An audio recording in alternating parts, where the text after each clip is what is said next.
Again, I was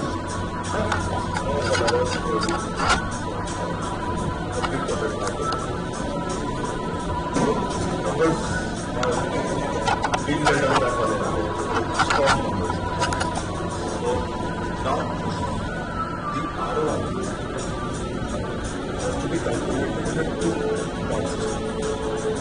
From what the contracts, the ROI level is supporting the आपका whole और मेरा current काम मतलब 5.9 से और 5.4 आपने वहाँ से गोल्ड गोल्ड कॉस्टिंग वो that should be cheaper than anybody in Germany. Lloyd's तो what Uber is doing and what you are doing costing should come similar or maybe better. Come from our level. And that's numbers very very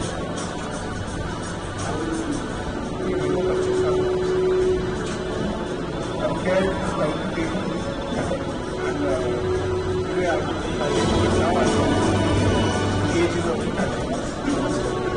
so, what is the time?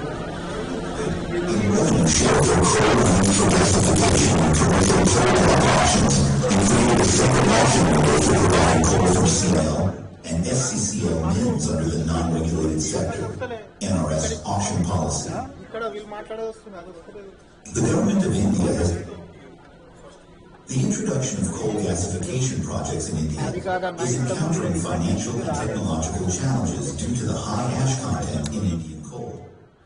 To address this, the Coal Ministry previously provided a 50% rebate in revenue share for coal used for gasification in commercial coal block auctions and created a separate auction window for providing coal from CIL and SCCL mins under the non-regulated sector, NRS auction policy. The government of India has now approved a scheme with rupees 8,500 crore outlay as viability gap funding to promote coal and lignite gasification projects for both PSUs and the private sector. Coal gasification is a thermochemical process converting coal into syngas, which contains carbon monoxide and hydrogen. This cleaner and more efficient utilization of coal helps in manufacturing various products, reducing environmental impact due to the burning of coal and promoting import substitution in oil and gas and chemical sectors. The approved scheme covers projects under 3 categories with a total incentive payout of rupees 8,500 crore. Category 1 with a provision of rupees 40-50 crore is for government PSUs. They can submit proposals for funding assistance, and 3 selected projects will receive a maximum grant of rupees 1350 crore or 15% of project cost, whichever reduce imports, create jobs and establish alternative markets for coal, catering to both large-scale and small-scale plants. Thank you for your attention.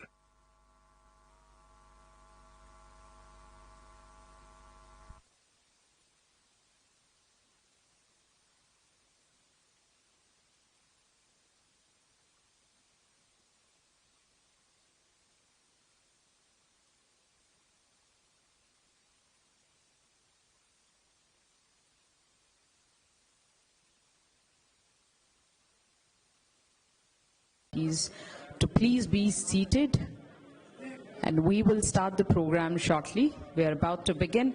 I request all of you to please be seated on the chairs.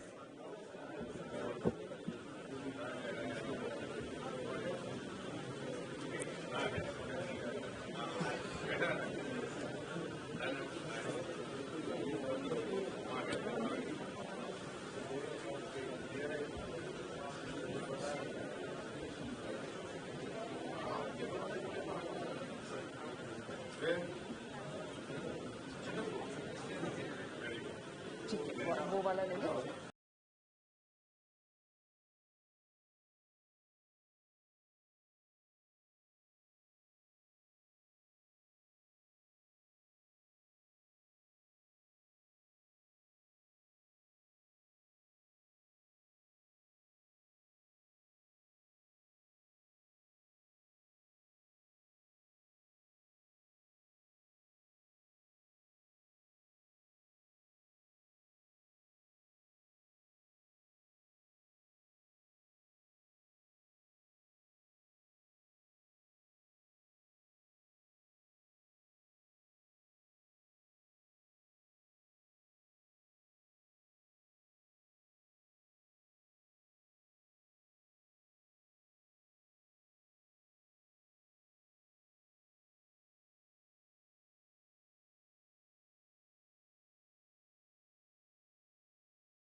I heartfully welcome all of you, all the dignitaries, all the industry experts. Well, ladies and gentlemen, today marks a significant milestone as we convene to discuss and delve deeper into the opportunities and challenges presented by the scheme for promotion of coal gasification projects. And ladies and gentlemen, this initiative holds immense potential to drive innovation, foster sustainable practices, and contribute, most importantly, to the economic growth of the nation. Can we have a big, huge round of applause for the vision and the purpose of the scheme today? Thank you so much. Once again, a hearty welcome to each one of you. Welcome to the industry interaction of Scheme for Promotion of Coal Gasification Projects. Well, on behalf of Ministry of Coal and Coal India Limited, I would also like to welcome all the viewers from the YouTube who are watching us live. And ladies and gentlemen, may I please welcome our Secretary, Ministry of Coal, Shri Amrit Lal Meena ji, Additional Secretary and Nominated Authority, Ministry of Coal, Shri M. Nagaraju ji, Additional Secretary, Ministry of Coal, Srimati Rupender Brar ji, Chairman Coal India Limited, Shri P. M. Prasad ji, and Chairman Singareni Collieries Company Limited, Shri N. Balram ji, and other distinguished officials of Ministry of Coal, licensors, EPC agencies, PMC consultants, researchers, coal block allottees, potential investors, government officials, PSUs, and private sector of officers, and all other esteemed guests to the industry interaction of Scheme for Promotion of Coal Gasification Projects. Well, now I would like to invite Secretary, Ministry of Coal, Additional Secretary and Nominated Authority, Ministry of Coal, Additional Secretary, Ministry of Coal, Chairman Coal India Limited and Chairman Singareni Collieries Company Limited to take the seats on the stage. Can we have a big round of applause for all our esteemed guests? Well, now may I please request Shri P.M. Prasad, Chairman Coal India Limited, to please welcome our chief guest, Shri Amit Lal Meena ji, Secretary, Ministry of Coal, by presenting him with a bouquet. Welcome, sir.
in the industry.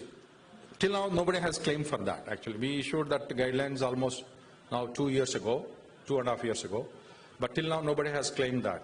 So 50% straightaway discount is there. And industry also demanded that there should be a separate window from the CAL when they're auctioning coal. That also we have opened up again 2 years ago. Then, till now, CAL is going to offer that, and that also. So there are so many. The scheme actually is open-ended. In fact, anybody who wants to set up, we have the land. Coal India has acquired so much land in different parts of the country at the mine head. Industry is interested, we can offer on lease term basis the land to set up manufacturing facilities. And that linkage is also available. You can also take one coal mine from the auction regime, use it also, and you can set up near to your own coal mine, no issue at all. And technology, you can procure any technology. The scheme is completely technology agnostic, and you can procure any kind of technology from anyone and then install it. And then we are also, the SBI Capital will be making a small presentation on the draft methodology and draft terms and conditions, which you are free to comment and view and suggest any changes. We'll be very happy to do that. So we can do that. So these are very broad terms and we are keeping it. We don't want to give, like our coal block auctions, the way we have done very transparent, very broad terms. Eligibility conditions. This also will be eligibility conditions are very simple, very transparent, everybody understands, and easy to compute. That we are going to do it. Now, I'm very happy that we have many research bodies we have invited for this conference today. And we are having on 21st in Bombay, another similar industry interaction. There will be more industry focus will be there. Today, there is research and technology focus we are doing it. And I welcome all of you. I was told,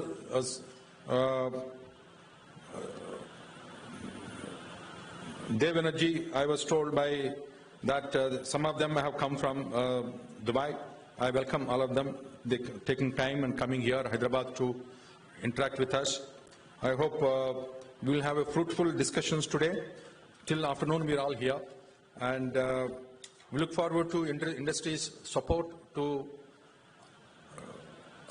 make the coal gasification technology and the scheme successful. We have 8,500 crores divided into 3 categories, which we'll be explaining. So and we are very flexible. We wanted to be very flexible in inviting applications, assessing, and supporting. And the Minister of Coal and the Government of India will be with all the industry at every step to make this scheme successful. And once again, it's my privilege and honor to welcome all of you to this industry interaction. Thank you so much. Thank you, sir. Check.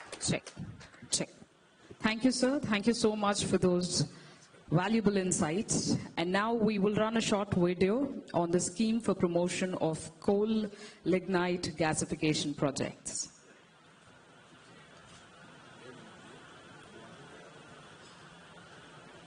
Welcome to the future of coal, leading the transition to clean energy.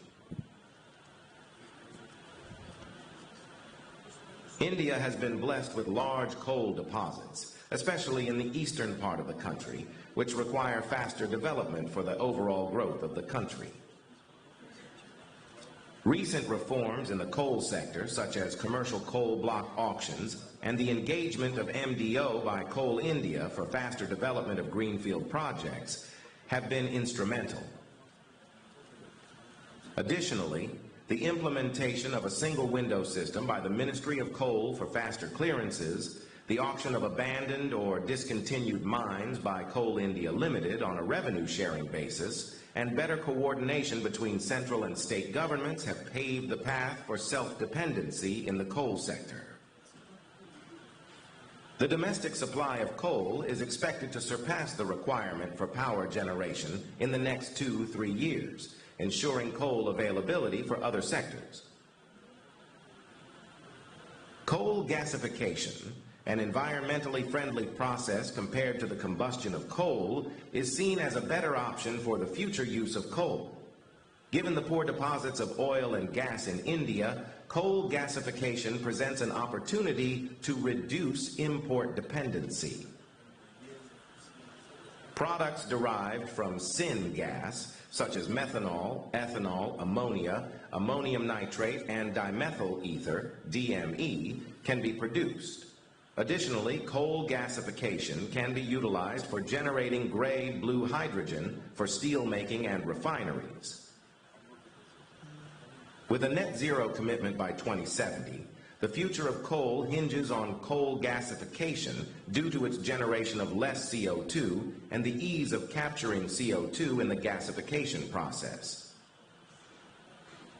Coal gasification strategies consist of 4 major components. 1, making coal available for coal gasification projects. 2, identifying suitable coal gasification technologies, including carbon capture utilization and storage, CCUS. 3, setting up coal gasification projects. And 4, understanding market dynamics for end products. Thank you for your attention. The introduction of coal gasification projects in India is encountering financial and technological challenges due to the high ash content in Indian coal. To address this, the Coal Ministry previously provided a 50% rebate in revenue share for coal used for gasification in commercial coal block auctions and created a separate auction window for providing coal from CIL and SCCL mines under the non-regulated sector, NRS auction policy. The Government of India has now approved a scheme with a rupees 8,500 crore outlay as viability gap funding to promote coal and lignite gasification projects for both PSUs and the private sector. Coal gasification is a thermochemical process converting coal into syngas, which contains carbon monoxide and hydrogen. This cleaner and more efficient utilization of coal helps in manufacturing various products, reducing environmental impact due to the burning of coal, and promoting import substitution in oil and gas and chemical sectors. The approved scheme covers projects under 3 categories with a total incentive payout of rupees 8,500 crore. Category 1, with a provision of rupees 4050 crore, is for government PSUs. They can submit proposals for funding assistance, and 3 selected projects will receive a maximum grant of rupees 1350 crore or 15% of project cost, whichever is lower as VGF. Category 2, with rupees 3850 crore, is available to both private sector and government PSUs with a maximum grant of rupees 1000 crore or 15% of project cost, whichever is lower as VGF. Category 3 allocates rupees 600 crore for demonstration or small-scale projects with maximum outlay per project of rupees 100 crore or 15% of project cost, whichever is lower. The selection of entities in Category 2 and 3 shall be carried out through a competitive and transparent bidding process in which respective weights shall be allocated for total capacity and amount of viability sought, where preference will be given to manufacturers who set up higher capacity plants and least viability amount sought. The maximum weights will be in the ratio of 55% for plant capacity and 45% for viability amount sought. The downstream products eligible under the scheme include synthetic natural gas, methanol, ethanol, ammonia, direct reduced iron, and dimethyl ether. Entities can also set up coal gasification plants at pit heads on leased CBA land, and the manufacturing facility must be commissioned within 5 years. The scheme's monitoring mechanism involves an EGOS chaired by the Coal Secretary and an implementation committee headed by the Additional Secretary, Ministry of Coal. In summary, the scheme aims to promote gasification technology, reduce imports, create jobs, and establish alternative markets for coal, catering to both large-scale and small-scale plants. Thank you for your attention. You may give your Well, ladies and gentlemen, that was an overview of the scheme. Well, now I request Shri Shubham Goelji, VP SBI Capital Markets Limited, to please give a presentation on the key contours of the scheme.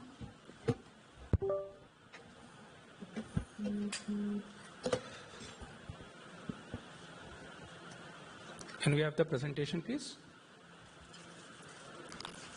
Thank you. Good afternoon, everyone.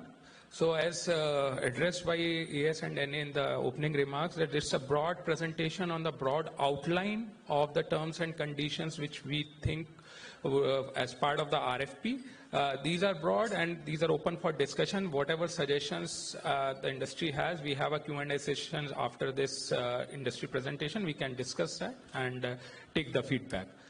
Next slide, please. Sorry. So the background, everyone knows this scheme is of 8,500 crores, which has been recently approved by Government of India to demonstrate the financial and technical viability of the coal gasification projects, accelerate markets for downstream projects, and create additional value chain for economy of coal.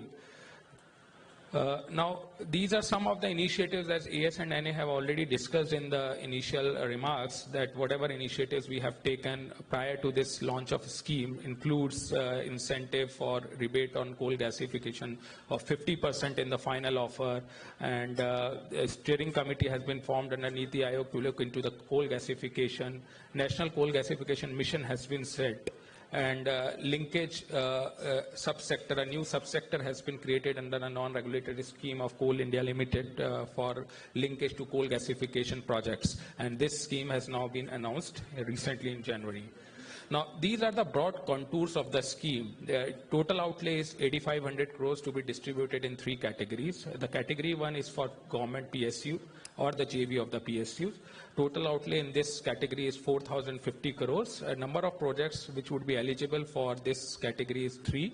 And the maximum grant would be 1,350 crores per project or 15% of the capex, whichever is lower. And the category 2 is open for both the private sector as well as the government PSU. The total outlay is 3,850 crores, and the maximum grant is 1,000 crores or 15% of the capex, whichever is lower. And under the category 3 is for small scale projects and demonstration projects. The total outlay is 600 crores, and the number of projects are 6. And total grant would be maximum 100 crores or 15% of the capex, whichever is lower. Now, I'll come to the selection process in the coming slides, but this grant of 8,500 crores will be distributed in two installments of two equal installments. The first installments will be in the form of after the disbursal of loan and 30% of equity infusion by the promoter. The first installment will be distributed to the project, and the second installment after achieving minimum 50% of the production capacity and 1 year of operation, continued operation. So these are the two installments in which this grant will be available to the project proponent. Now, coming on to the criteria, eligibility criteria is very general, that it should be a company which has been registered or incorporated in India, should not be blacklisted by Ministry of Coal, should not be declared NPA or by, as per RBI guidelines, should comply with all applicable laws, and bidder may be a JV company, a single company, or a consortium. All the three are allowed. In case the bidder is a consortium, then one of the bidder has to be a lead member of the consortium holding at least 51% share in the total capital of the SPV. Maximum of three consortium members are allowed in the consortium. In case the bidder is a consortium, then they have to incorporate the company before the execution of the agreement after declaration of the successful bidder investor, and the JV will be incorporated prior to the execution of the agreement that we have already discussed. Now, coming on to the experience criteria. So under category 1, the minimum output should be 0.4 MTP of single downstream product. That is the eligibility for category 1. Under category 2 is the same 0.4 million ton, but either single downstream or multiple products are allowed, or a combination of downstream products, so under category 2. And in the category 3 for demonstration projects, at least one pilot plant with proven technology should be there with a minimum capex of 100 crores. And for small scale projects, in addition to the condition as has been provided in the demonstration project, the minimum production should be 1500 nm³ per hour of syngas and at least one plant with similar technology on commercial operation. So this is for the small scale projects. In addition to this, we have proposed a financial criteria. Since anyways 30% equity has to be invested by the company, the bidder should have at least 30% of the total investment as a net worth. And in case it's a SPV, the net worth will be calculated as a sum of all the net worth of all the consortium members. Coming to the bidding process, the RFP will be entirely through an e-platform online, and it will be uploaded on the online platform. There's a two-stage bidding process. The first would be technical, second is a financial bid.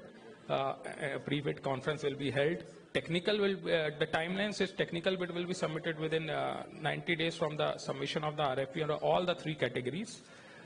Execution of technical bids after that will be the evaluation of the technical bids, verification and general terms and conditions. And then after that bidders have been declared as technically qualified, the financial bid will be opened. Financial bid will be primarily what is the viability which you are seeking for the project. And this will be sorted out in the descending order, and weights will be assigned, and overall a total bid score will be calculated. The bidder with the highest bid score will be declared as a selected bidder. Now coming to the selection criteria under category 1. So maximum weight is 50% for technical score, 40% for financial score, and 10% for the sustainability score. So technical score means what's the plant capacity which the bidder is proposing. So proposed plant capacity divided by the highest plant capacity received among all the bidders will be assigned 50% weighted. Similarly, for the financial score, the lowest viability amount quoted as percentage of total investment which the bidder is seeking will be assigned 40% weightage. And if the bidder is implementing a CCUS technology, then a 10% weightage will be assigned to that. Under category 2, similar thing, plant capacity 50%, viability 40%, and sustainability 10% in a similar fashion. These three scores will be assigned to the players under category 2. Under category 3, there would be three weightages, one for plant capacity, second for investment, third for viability amount required. So for plant capacity, it is same. Plant capacity of the bidder divided by the highest plant capacity will be assigned 35% weightage. Investment will be assigned at 35% weightage, how much investment the bidder is proposing to set up this demonstration plant or the small scale project. And whosoever is quoting the lowest viability amount as a total proposed viability amount sought by other bidders will be assigned 30% weightage, and accordingly the total score will be calculated. After this, having the highest bid score within the same end products will be declared as a successful bidder, and only one bid for one product would be assigned. And if there are two or more bidders with the same bid scores and there's a tiebreaker scenario, then the bidder quoting the highest capacity will be assigned first, then the lowest viability amount, then third would be in what stage the project is, that would be assessed. And otherwise, in all the cases, if it's a tie, then draw of lots. Also, after this, the bid is submitted based on the financials or the workings of pre-feasibility report or the technical workings which have been submitted. A financial viability assessment will be carried out, basis which internally the SPICAS will ascertain the viability of the project and the requirement of the funding, viability gap funding. Other terms and condition is change in ownership. Till the lock-in period, which is upon the disbursement of the second installment of the funds, change in control is not allowed. That means that at least 51% of the stake should be held by the promoter, 49% dilution is allowed. Also, in case of it is a consortium, so they can have the option to transfer the project, SPV, consortium or the company. So change in control or the transfer within the group company is allowed, from the parent to subsidiary or wholly owned subsidiary or vice versa. That is allowed. That will not amount to change in control under this scenario. Security provisions would be there for in case of availing the finance at a later stage. So mortgage, hypothecation, all provisions will be captured, as well as the substitution rights would be provided under the agreement.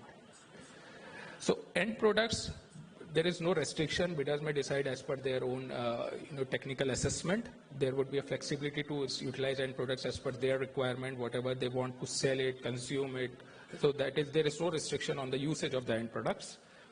Then there are certain conditions for, for the effectiveness of the agreement. The first one is, prior to make the agreement effective, the bidder should submit the board-approved DPR after the selection of the bidder, but to make the agreement effective, and the financial closure should be there. So that is for the effectiveness of the agreement will be executed, but to become an effective, this will be the terms and condition. Condition precedent to the first disbursement would be the term loan agreement or the equity commitment should be there, 100%. That should be shown, demonstrated. The conditions will be specified in detail in the RFP.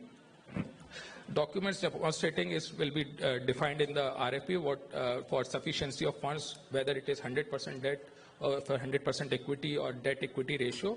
That is the flexibility we have given to the promoters depending on their requirement. And they should have the fuel supply agreement or coal linkage or coal availability. The raw material should be firm, and the statutory order certificate towards the capital structure, capital expenditure that has been incurred in the means of finance and use, that should be submitted prior to the first disbursement of the viability gap funding. Prior to the second installment, there should be technical reports demonstrating that 1 year of operation has happened with minimum 50% of the capacity. Copy of bills and invoices demonstrating the actual production or sale of products. Financial statement certified by statutory auditor, and statutory auditor certificate towards actual expenditure incurred. So these are the certain precedents which the bidder has to submit prior to the second disbursement of the this viability gap funding. There are other terms that entities may set up coal gasification plant, which we have already discussed. The location is entirely up to the bidder to decide whether they want to set up in their own premises or under the lease land or wherever. So that is up to the bidders or the investors to decide. And the PMA appointed by the authority will undertake this, which I have already taken, the viability appraisal, and verify the claims of the expenditure which have already been incurred, and whether the product is or the project is financially viable and with the required viability amount. So these are some of the documents which needs to be submitted as part of the technical proposal. Technical bid, power of attorney, board resolution, financial statements of the last financial years. In case it's a JV, then all the statements of all the JV or the consortium members. Statutory auditor's certificate reflecting the net worth, declaration as per the format, copy of the board approved PFR, certified extract of the chartered document. So these are all the documents. These are still in the discussion stage. We are open to discussion, and we can modify it depending on the requirement of this industry. These are tentative timelines. We'll skip it as of now. Some of the derivative products which we have already discussed and captured in the video. That's all from my side. Thank you very much. Thank you. Sure.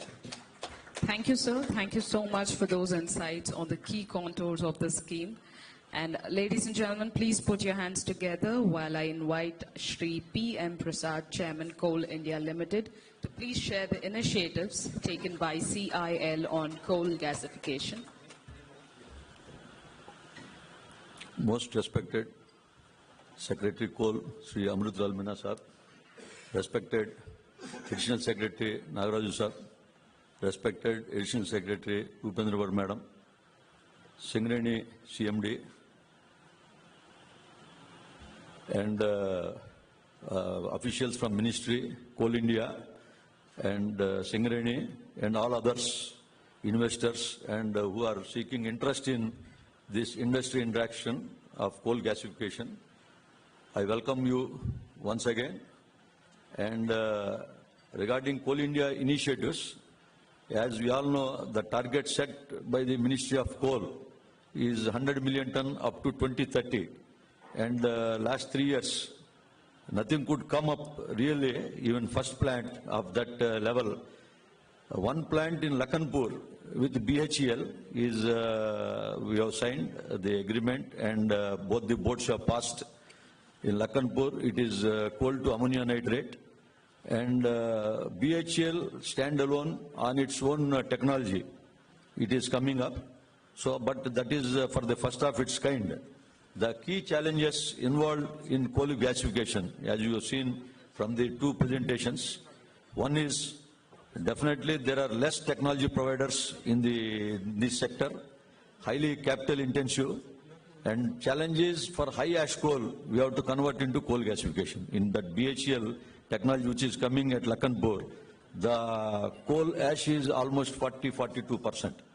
Predominantly where the coal gasification successfully being done in China, it is almost 7 to 8% ash. So in Lakhanpur case, it is with high ash content. Similarly, initially we planned in CCL also with high ash coal content, but we have restricted for in Lakhanpur, in Mahanadi, and WCL also in Majri. We have gone ahead with one tender. Of course, it is on BOO operation, built own operate, but no positive response we could get. And we have been directed by Ministry of Coal and Honorable Secretary Sir that we have to go with LSTK. Initial investments will be done in Majri WCL by Coal India Limited. Entire investment will be done by Coal India Limited, land will be ours. Coal availability also will be taken care, but technology provider should come from outside who can bid and bring the technology and can prove that. That is in Majri WCL. One in ECL Sonpur Bajari, it is coal to syngas. Along with GAIL as a partner, we are coming up, but this is also in nascent stage. So these are the three places. One culture fertilizer, one initiative where Coal India is also a participant along with others. So that project is under 50% completion. So, but it is also taking time. It is almost cost overrun, time overrun, but it may be completed in the next 2.5 years. One party from Wuhan, who is the developer of that plant, there are certain other issues for the time overrun, cost overrun. But coal will be made available and land also will be made available. As you have seen from Subham's SBI Caps this presentation, different incentivization is being done from the last 2 years, not only for supporting the project, number one, coal availability, even land availability. In Coal India standalone projects, land will also be made available, both in Lakhanpur and in this Sonpur Bajari. Lakhanpur almost land acquisition is done. Only the rehab portion is underway. In Sonpur Bajari, it is also in 70% land acquisition is done. In Majri also land is available, free land is available. In Majri, anybody interesting parties can come participate, where under LSTK model, Coal India will be providing the capital and coal will also be insured, land will also be there. But with technology, if any partner can come and bid and make it successful. So there is ample scope, 100 million ton. In these three projects also, hardly 1.5 million ton per annum is being planned. Even these three, if it is successful, it is hardly 4.55 million ton. As government's target is 100 million ton. So such projects, minimum of 30 to 40 has to come. So one thing is sure, by 2070, this net zero commitments, coal to combustion, compared to that, coal to this cleaner technology is always beneficial, environment friendly, and once if it is made successful, the initial teething problems we are seeing because of capital intensive and technology providers are less. But there are countries like China where it is being done successfully, where the ash percentage is less. In case of ECL, the ash percentage is less, it is G6 to G8 grade. So there it is low ash definitely compared to this Mahanadi and WCL, where it is 42%. In case of ECL, it is 24%. So there is ample opportunity if this is tapped, and we are having enough coal reserves, and I am sure with coal reserves, capital, some projects can be funded by Coal India as standalone. With technology provider in place, we can prove this technology in the coming years, a successful one. Once it is successful, it can be replicated in other projects, and thereby we can save the imports also. Imports in this coal gasification sector are, you all know, the reserves, coal reserves, we are having 6 to 7% of the world, whereas oil and gas, and there is hardly 0.5 to 0.6%. So if we can encourage this opportunity and this industry interaction. I am sure it will be beneficial in the years to come, and followed by this, there will be a program in Bombay also. So any interested parties should come forward. Coal India projects, we are sure will provide not only land, coal availability, and others, other facilities wherever the cups come, it will be taken care of. Thank you. Thank you, sir. Check. Thank you, sir. Thank you so much for highlighting all the opportunities of the scheme. And now, please put your hands together while I request Shri Amrit Lal Meena ji, Secretary, Ministry of Coal, to please deliver the keynote address.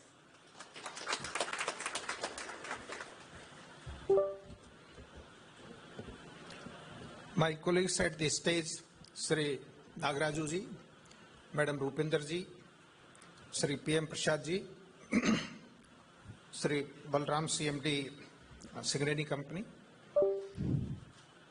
distinguished participants and friends. You know, in our country, coal is primary source of energy. We produce more than 70% of power from coal, and hitherto the sector was primarily struggling with the availability of adequate coal for power sector and other sectors of the economy.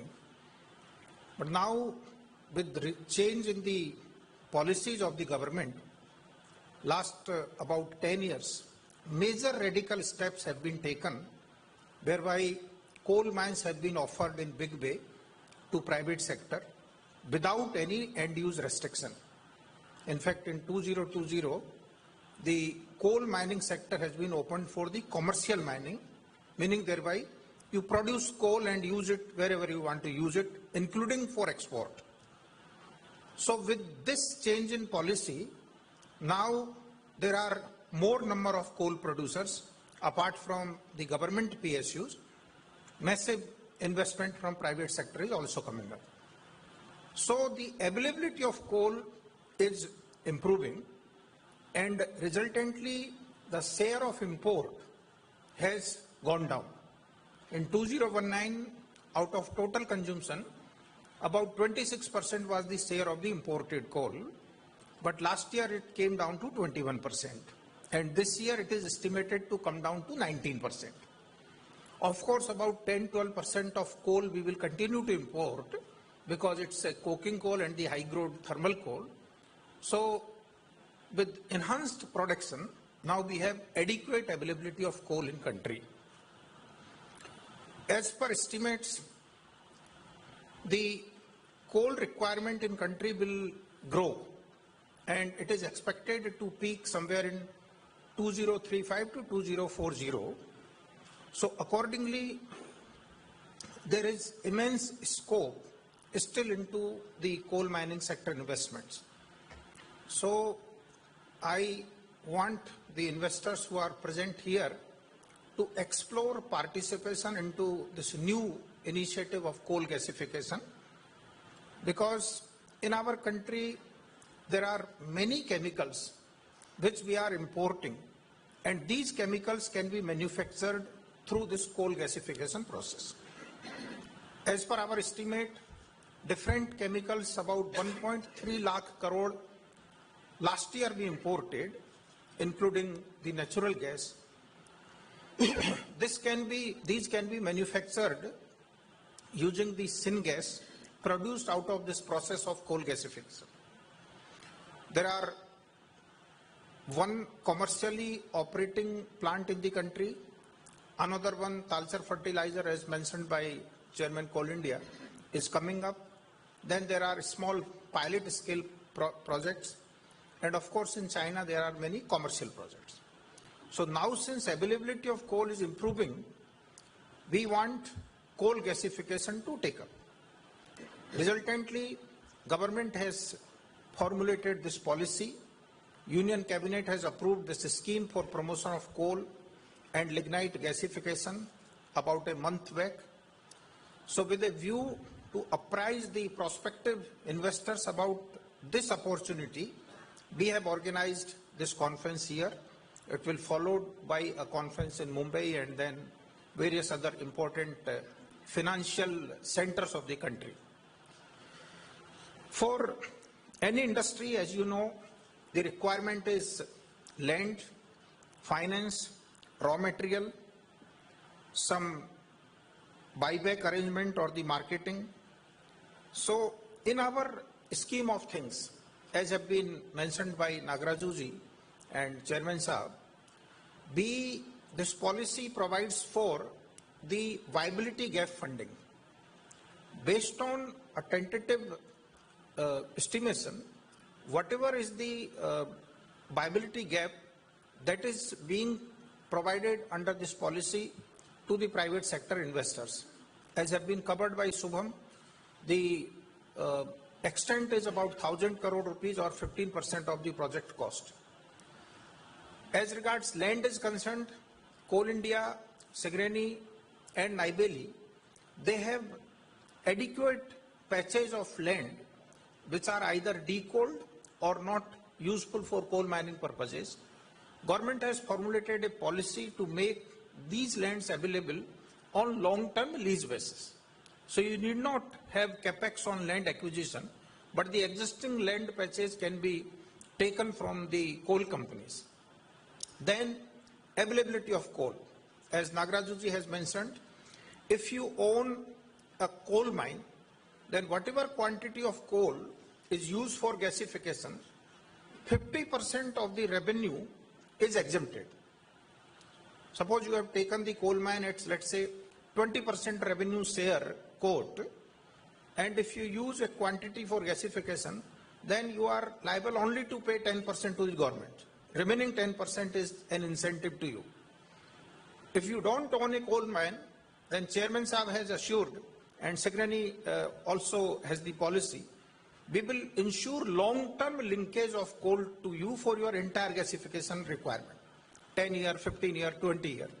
And this coal would be available almost at the same rate at which it is being made available to the power sector. Means subsidized coal. Otherwise, for other sectors of economy, for example, steel or cement, the coal is being made available at premium. Sometimes it's 100%, sometimes it's 50% depending on the global prices. But since gasification is focus of government, so you will get coal almost at the rate at which it is being supplied to the power sector. Then, with lot of effort by Nagaraju with the financial institutions, now all banks, PFC and Rural Electrification Corporation, they have all agreed to finance the coal gasification plants, projects. So, coal is available, land is available, finance is available, whatever gap has been estimated, that is being supported by the government.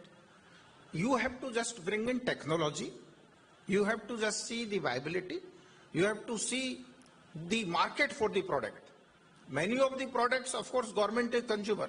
For example, ammonium nitrate, Coal India itself purchases very huge quantity of ammonium nitrate for their explosives requirement. Then synthetic natural gas, if it is the product of your coal gasification, it can be blended with the natural gas and there is enormous potential. So you have to look for the market.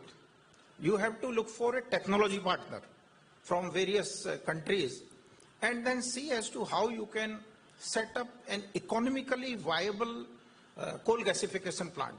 Our policy promotes both the large size, 0.4 MTPA, and the small size also.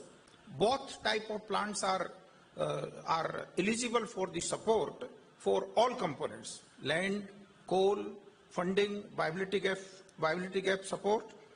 So I'll urge upon you to explore it and take early movers advantage, because the sector will definitely see in times to come lot of attraction, because our dependence on oil import and the byproducts manufactured out of that has to slowly go down, and coal is in abundance. It is our own coal being made available at a cheaper rate.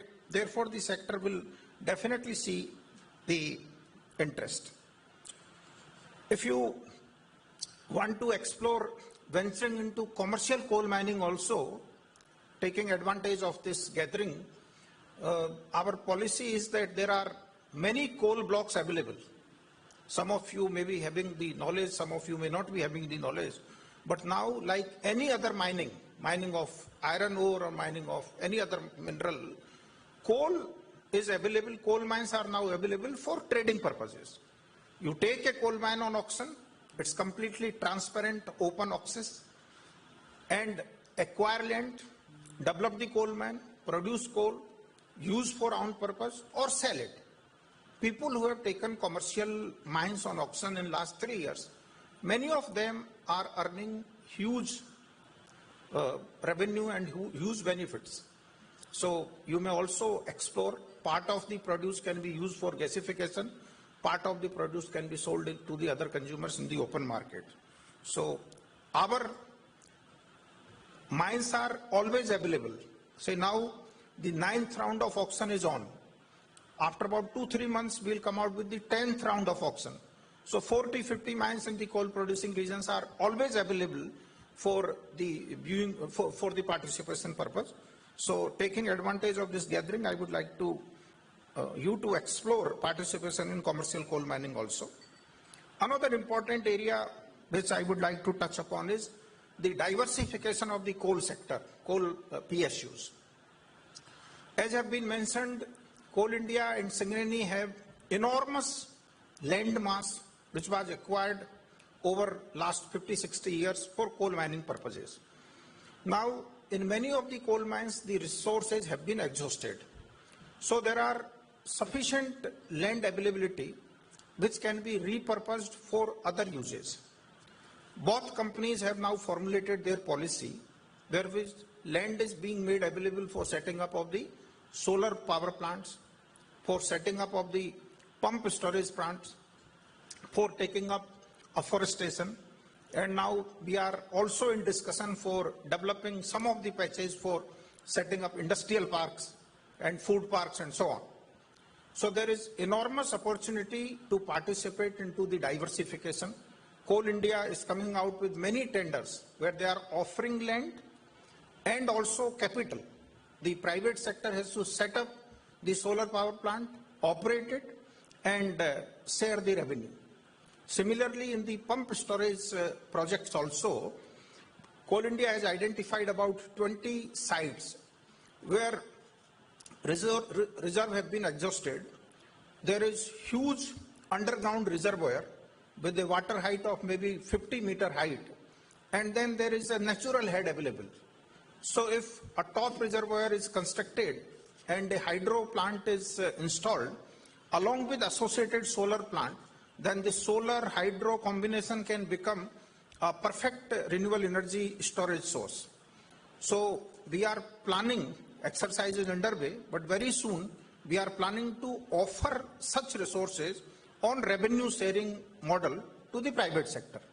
You take this land, this water body, install, put up capital, generate power, earn, share the revenue with the Coal India, and rest you make profit out of it. So that also is another opportunity which I thought you should be apprised of. Two last point.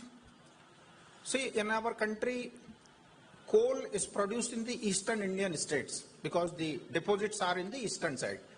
Odisha is the leader, then Jharkhand, Chhattisgarh, Madhya Pradesh, Telangana, and then West Bengal, and little bit quantity in some other states. But coal is consumed all across. So earlier, since the consumption was low, so the logistics was not a constant. But in the last few years, when the consumption has gone up, logistics has become a serious challenge.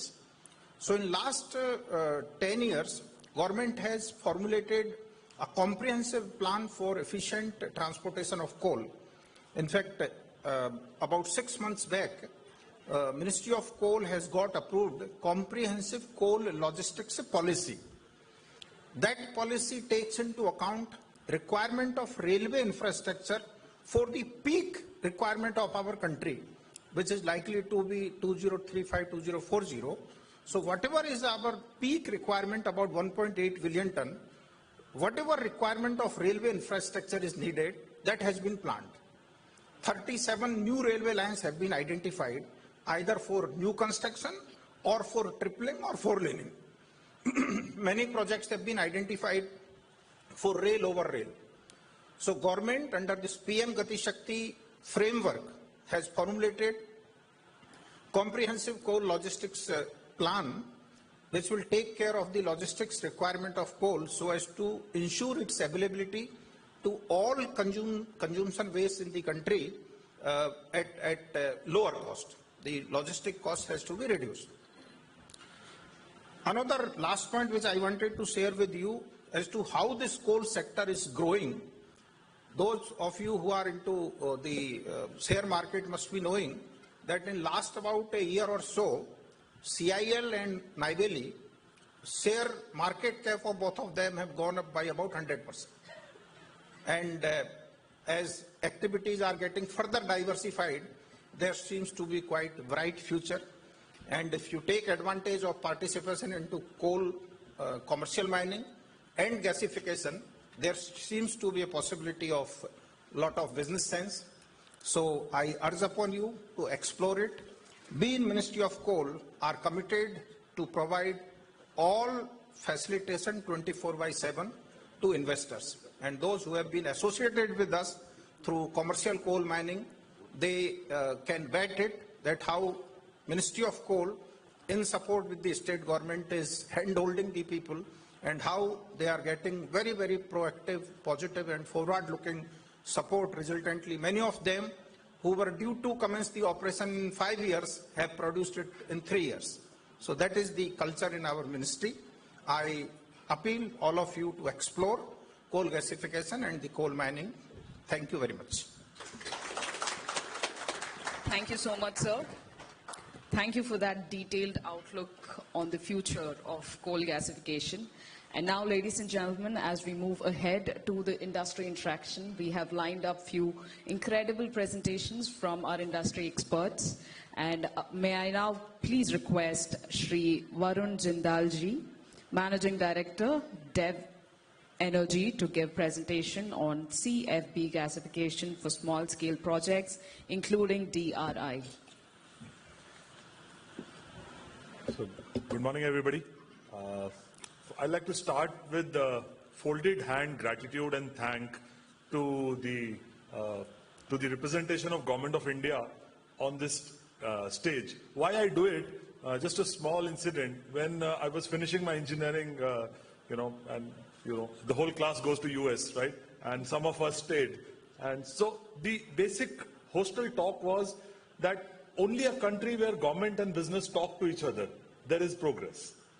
And it's been, 23, 24 years, and I am delighted that today a person like me has been invited by Coal Ministry to speak on something which is my passion and life. And we are talking about it as if that it is part of our nation building, right? So it's an immense proud, right? So thank you. Thank you. So what am I talking about? As Sir has said that, Coal India and Ministry of Coal is here to help on coal, on land, and on finance, right? So what is left? It's technology. Now, technology is what we can bring in, technology providers in the country, and there are three elements to it. One, as it was mentioned that China is way ahead of us.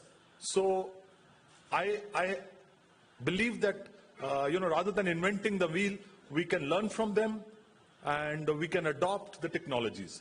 Yes, there are challenges of ash, but they are solvable through a demonstration plant, commercial scale. Now, which is the easiest product which we can generate out of coal gas? It's DRI.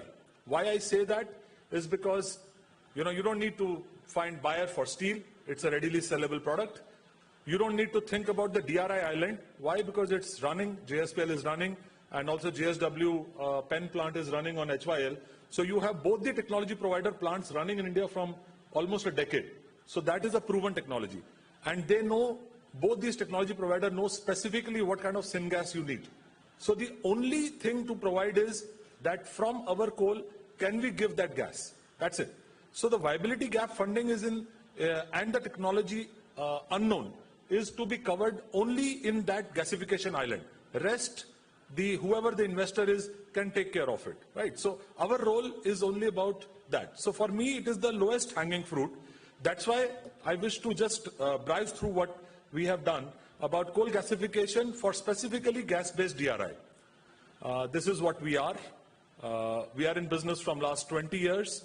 We have done more than 300 projects. All of them are fuel, what you call producer gas. This is air-fed gasification. And similar discussion like we are doing today, we did in 2003 for that kind of projects, right, with UNDP and Ministry of Steel and Coal. Now, 20 years, we are talking of this. We have done a lot of projects in fuel-based market. And this is a list of India's first. So every time you touch the edge of technology, you do something which is to be new, and then hundreds of plants will follow. So I'm sure if we do this one, then there will be similar hundreds of plants, because each of these categories have sold more than 50, 60 plants. So this has been the journey for gasification in India. You start with a crude single-stage gasifier, then we went to double-stage hot gasifier, then double-stage cold and clean gasifiers, and now we are talking of circulating fluidized bed gasification. This is the technology maturity. Now, why CFB? One, it needs to be tailored to Indian ash. Second, it has to use fines. Third, it has to operate at medium pressure. Now, all the technologies other than CFB which are available in the market are very high pressure, and with pressure, the capex goes up. So when we have to keep it for steel industry, you have to keep around 14 bar pressure, and we have to take care of environment.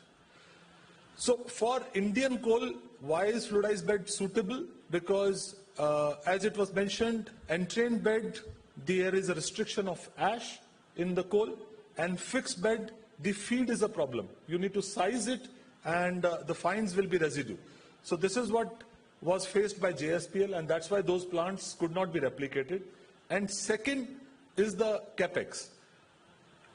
All the money you spend, the product need to pay for it. And if the product is market-based, and you can import whatever products SBI Cap presentation has mentioned, all of them are internationally traded. So price is governed by what is the landed CIF cost of that product, whether it is methanol, olefins, or anything, right? SNG, NG, sir, is at market price, right? So any project has to be at market price to make it viable. We cannot subsidize it. We can subsidize maybe one, but we cannot do 50 subsidies. So everything has to be a market-driven. And therefore, the technology has to be such that it can be easily replicated in multiple of plants. So CFB is a proven technology in China. Currently, the plants are running at around 20 to 17% coal.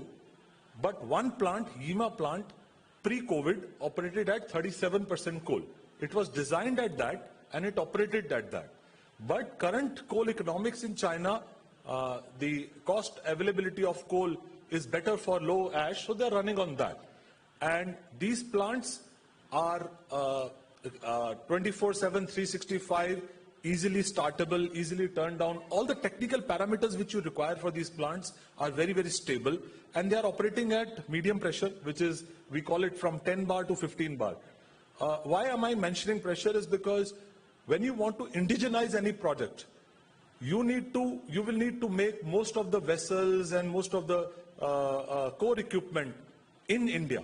Now, when you want to do that, as the pressure goes up, so will the difficulty of manufacturing these plants, and therefore your dependence on specific technology providers or fabricators or manufacturers.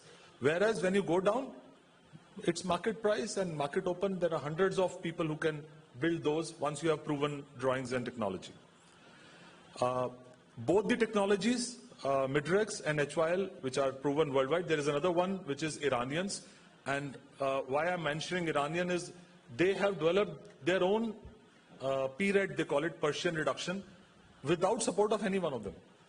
So if they can do it, I think we as a nation can also do it. So if we get a chance to do it, probably in a few years we'll be having a third column here of some Indian technology provider being able to do the DRI reduction of iron ore pellets.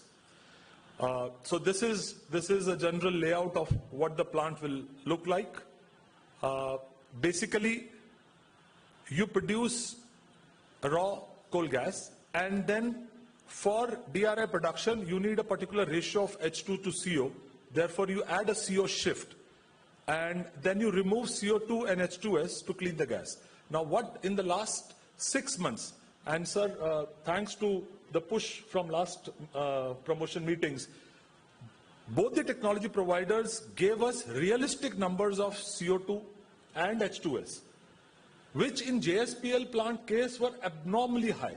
Now they have reduced their requirement to a reasonable number, and therefore both these islands, CO2 shift and the removal of H2S in CO2, have become reasonable.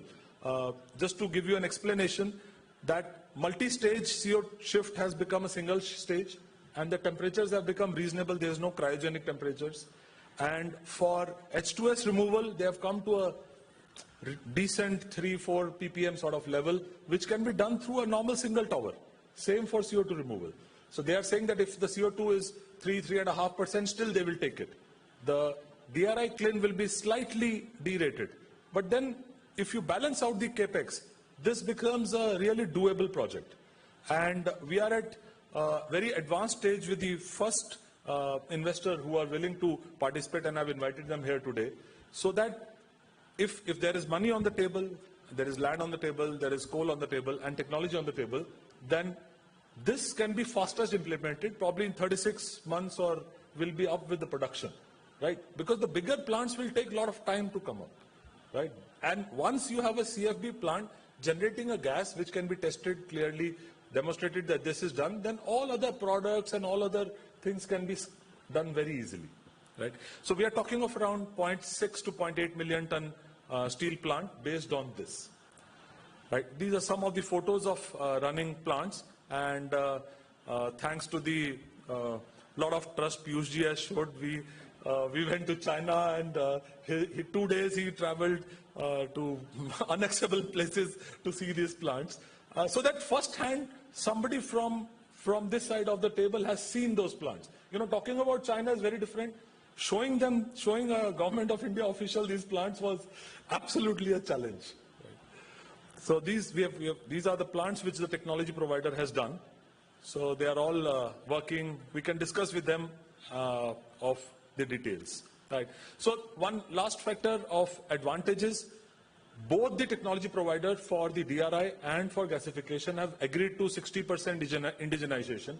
They're saying that only core equipment can be sourced from them, and both have agreed to keep the license or the design component to almost minimum for the first project. Right. Thank you. Thank you, sir. Thank you. Thank you so much, sir. Project management consultant now. So I will always be a technology provider. He's like private sector EAL. Well, a big round of applause, everyone. Thank you so much, sir. Thank you for those insights. And now, ladies and gentlemen, to shed more light on BHEL's R&D efforts on coal gasification, who better than Shri K. Ravishankarji, Executive Director, BHEL, to tell us about that. Can you please give him a big round of applause while he comes here on the stage?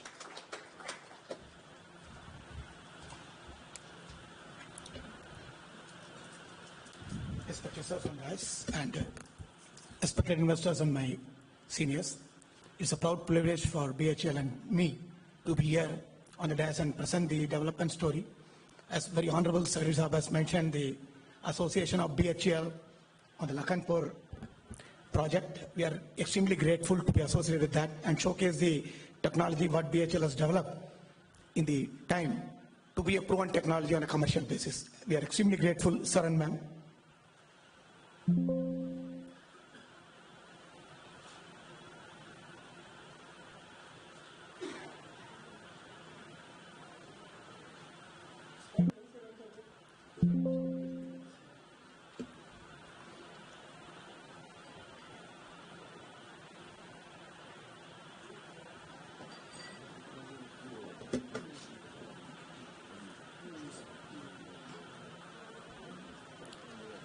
So basically, it's just to showcase that what we are talking about with respect to the India's energy matrix, and what is basically most important thing is the import content, as has been mentioned by all the dignitaries, that we address this coal gasification will address the dependence of the fuel and other components from the imported sources, what today India is dependent on.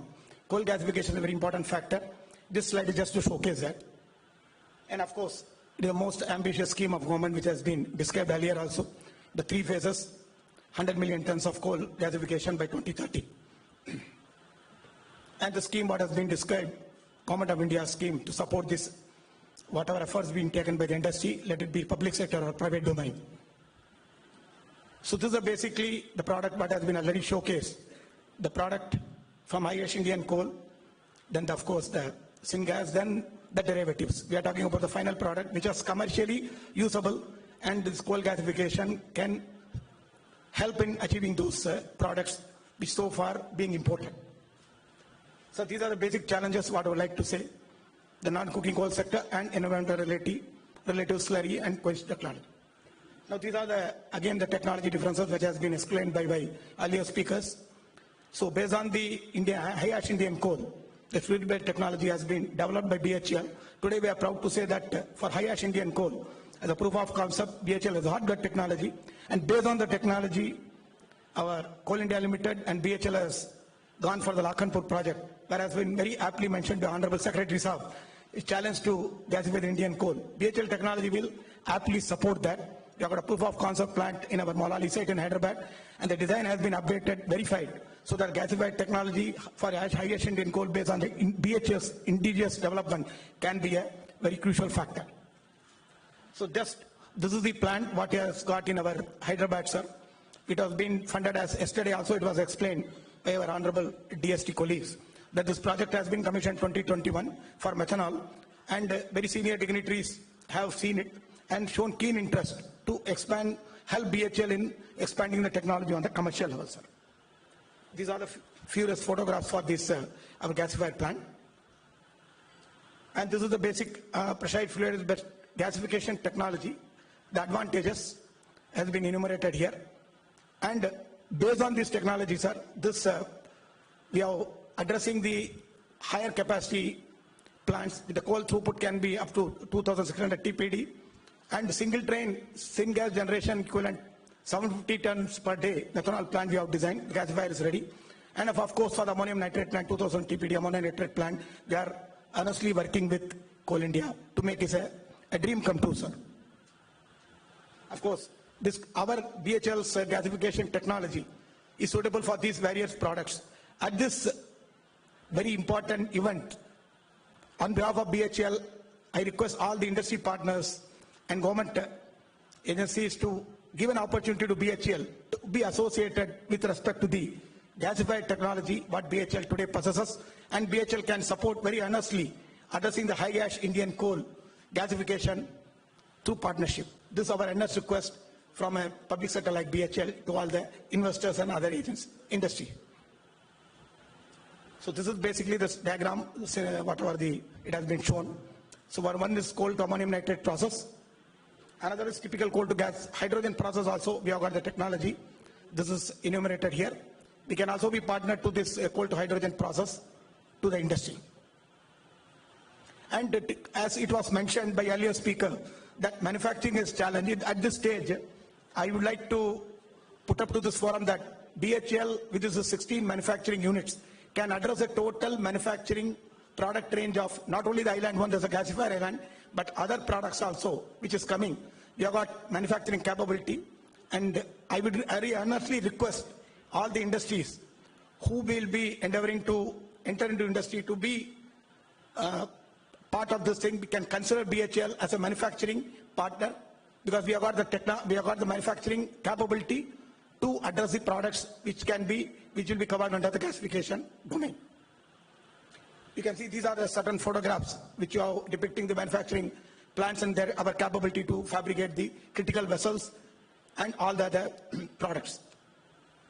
To sum it up, sir, coal will be the main fuel stock, has been enumerated by all the senior speakers. BHEL got hand-on experience in design, engineering, fabrication, erection, operation of gasifier, integrated chemicals and power.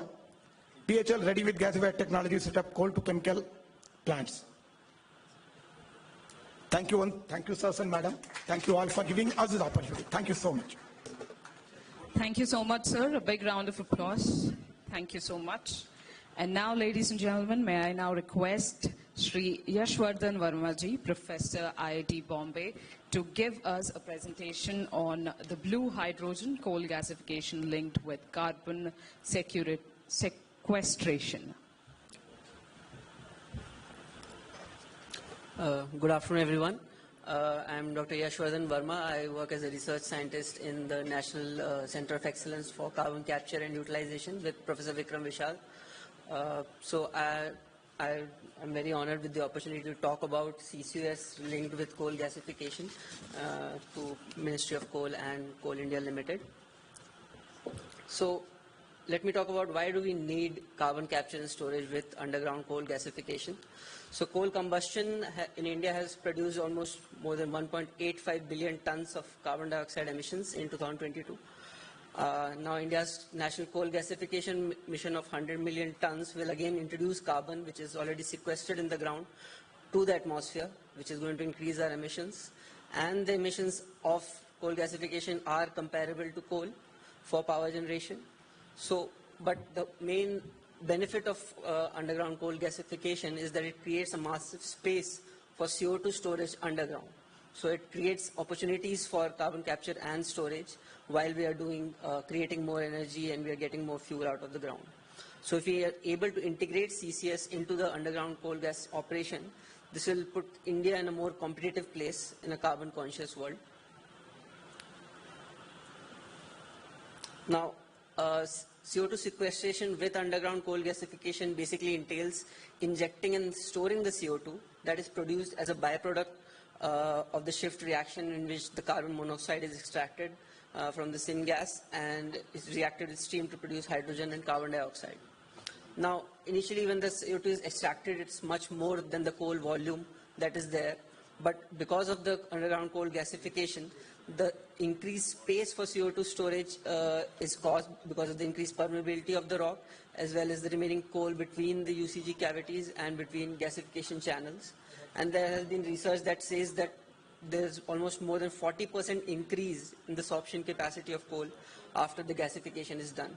So as you can see that CO2 sequestration very well kind of manages with underground coal gasification, and it creates opportunities for CCUS a lot. Now, what about how does blue hydrogen come into this picture? So again, for people who might not know, there are different types of hydrogen that is produced. The most commonly is the grey hydrogen, which is produced by burning of coal and through the electrolysis. So, and the most common one we know is the green energy, which is produced through renewable energy. And the blue hydrogen is basically when we integrate producing hydrogen from coal, but integrate it with CCS. So this is blue hydrogen, which is production of hydrogen from coal when it's combined with carbon capture and storage. So why do we do this? It's mainly because we want to reduce our carbon emissions, and when we are producing hydrogen, we are generating a lot of emissions, but if we combine it with CCS, we are trying to reduce those emissions. Now, enhanced hydrogen recovery process integrates this UCG with CO2 sequestration to produce hydrogen-rich syngas. So we can see when we inject CO2 back into the injection well, it helps us get more hydrogen out of the system. So it makes it more economically viable while also reducing our CO2 footprint in the process.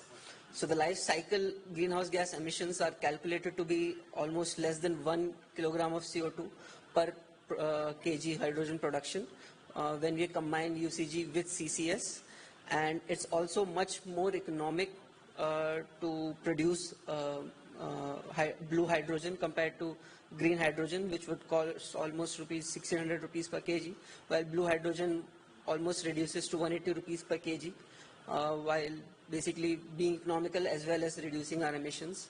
So basically, what do we want? In the end, I would like to say basically that there is a huge opportunity for integrating CCS with underground coal gasification, because we also have our net zero target by 2070. So we want to keep that in mind, and also producing blue hydrogen in the process would also make the projects viable as well. Thank you.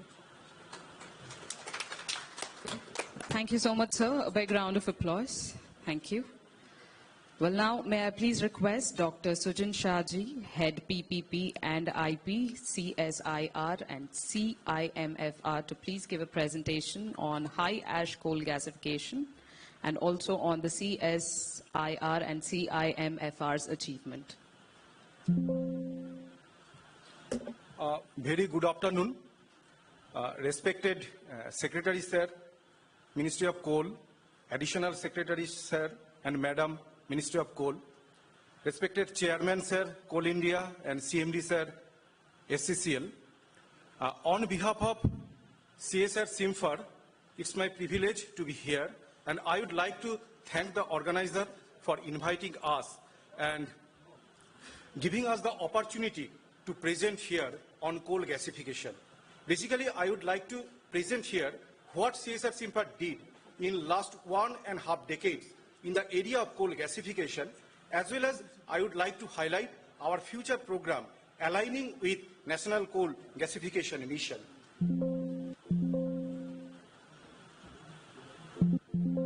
Actually, this slide is very much known to you, sir, but I would like to highlight here that Indian non-coking coal inventory is very much dominated by inferior grade non-coking coal. However, significant amount of medium and low ash coal is available in the area of ECCL, subsidiaries of ECCL and WCL. So national coal gasification strategy should be considered accordingly, considering the reserve of high ash coal and low and medium ash coal. Now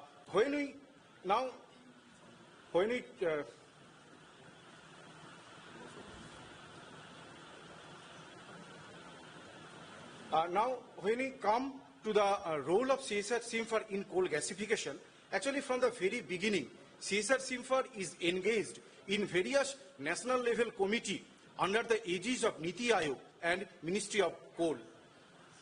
And with the under the guidance of these apex committees, CSR SIMFAR introduced the coal gasification potential evaluation matrix, considering or based on the detailed physico-chemical characteristics to predict the best technology for coal gasifications. Not only that, we have developed the operational philosophy to gasify coal smoothly, how to handle high ash coal, as well as we have solved operational problems like agglomeration and feeding issues, and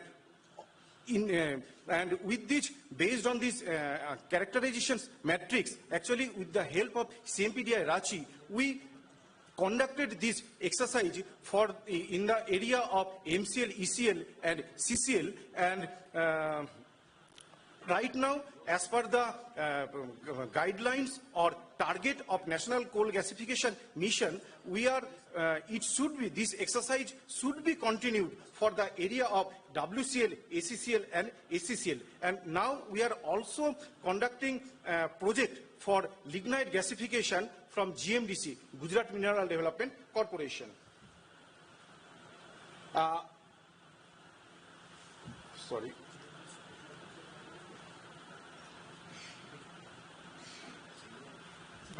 Now, when we talk about the development of our gasification technology, basically CSR SIMFAR developed gasifier in 2 stages. First, we developed air-blown gasifier of the capacity 0.5 TPD, and in these gasifiers, we addressed operational issues like fuel feeding and ash agglomeration, as well as extraction, established operational philosophy for gasification high ash coal up to 49% ash level, and we got the syngas composition in the range of CO 15 to 22%, hydrogen 15 to 20%, methane 1 to 2%, and CO2 10 to 12%. Heat value was in the range of 100 to 1200 kilocalorie per NMQ. It is to some extent diluent because this is the air-blown gasifier, and with the experience of this 0.5 TPD gasifier, again, we scaled up this 0.5 TPD gasifier to 1.5 TPD oxy-blown PFBG facility, and this facility was dedicated to the nation on 17th November 2020, and we demonstrated this gasifier in presence of Dr. V.K. Saraswat sir, member Niti Aayog, and we got the syngas composition in the range of carbon monoxide 25 to 30%, hydrogen 25 to 30%, methane to some extent 2 to 3%, and carbon dioxide around 30%. And in case we got the syngas yield from 1.4 to 1.6 NMQ per kg fuel, and heat value around 200 to 2000 to 2200 kilocalorie per NMQ, and cumulative our working operation more than 500 hours, and this is basically the gasifier operation in steady state operation. And we have developed this technology, and we have established operational philosophy, and successfully we gasify coal of NCL and CCL up, with the S level content 36% and 42%. And we welcome all the interested person to visit. We can demonstrate in front of them, and we can collaborate with them for the technology development. Besides that, we are also working in the area of syngas to methanol process. This is our, actually we are trying to develop the syngas to methanol technology of 250 kg per day capacity basis. We have in the process, but after so many attempts yet to be established, but we have continued our R&D effort in bench scale level, and we have the we have developed this carbon dioxide separation as well as water gas shift module, established their operation, and data is available for the scale up. So we have the module gasification, we have the module syngas to methanol consisting of CO2 separation, consisting of operation, water gas shift reaction, as well as we have developed our indigenous catalyst for syngas to methanol as well as water gas shift reaction.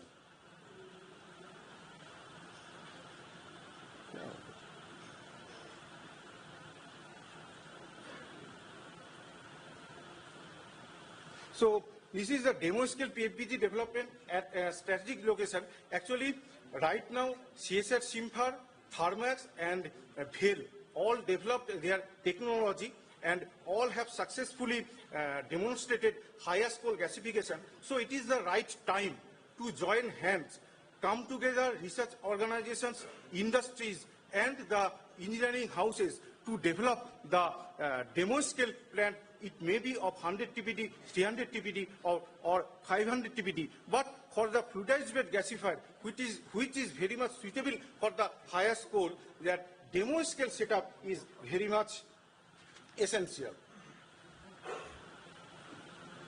And so, way forward or role of CSR Simphar, what we can do aligning with this national coal gasification project, that selection of matching gasification technology using CSR Simphar coal characterization matrix and selection protocol, because matching gasification technology with coal properties is very much essential. From our experience, we can say that not only the development of technology is essential for the gasification performance, but it should be matched with the coal properties. That's why we have developed coal characterization matrix to evaluate gasification potential evaluation, and based on we can select the suitable technology for coal, highest Indian coal.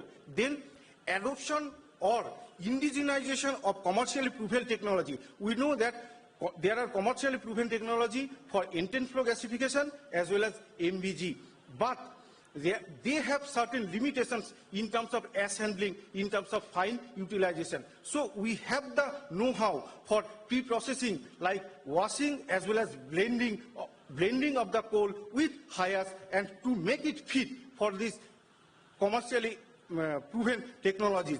We have the processes, downstream processes of syngas for specific end applications. We can establish the trouble-free operational philosophy to gasify high-ash coal, as well as techno-economic feasibility analysis. And finally, that we have developed indigenous 1.5 TPD PFBG plan. Now it is ready for the upscaling. We have established operational philosophy, so we invite the industry houses, engineering houses to hands-on with us and to move on further to set up at demo scale level. With this, thank you. Thank you, sir. Thank you so much, sir. Thank you for all those valuable insights. And now may I please request Shri Dev Gupta Thermax to give a presentation on upscaling R&D in high ash coal gasification.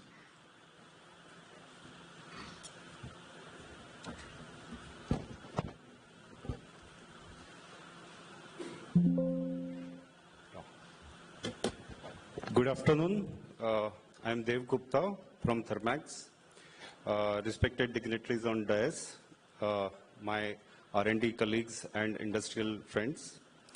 Today I'm going to talk about something what we have done earlier and then what we are trying to do. So that is like something like upscaling the efforts which we have done put together for a decade on this subject.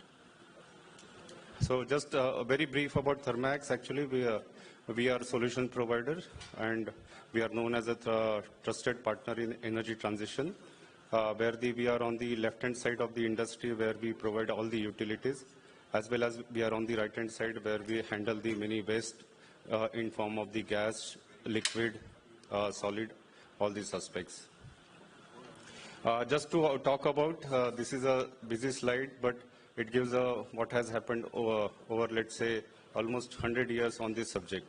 And left-hand side, it starts with the moving bed technology, then there is a fluidized bed technology, then there is a US and European things which has happened in the entrance flow gasifiers. And as the topic picked up in China in 1980s and onwards, the much more designs of the entrance flow came into picture from the China side. On the left-hand side, first is the, which you see, entrance flow, which is established at the JSPL Angul, and on the right-hand side is the, which we call e-gas technology, is established at the Reliance India. So these are the two commercially operating units which are there in India. People have talked about this, what is the characteristic of Indian coal we have particularly, and because of that, this is a unique problem everybody is talking about, is a high ash coal. Along with that, the technology which we are talking about is a fluidized bed technology, and my earlier 2 or 3 speakers, they have also talked about the similar technology which is suitable for the high ash coal. So I'm not just elaborating this point, this has been talked early by our friends. Again, I'll just try to give a global scenario on this. There are various designs are available which has been working because it has a long history. Globally there are 3 or 4 types of designs which have been there.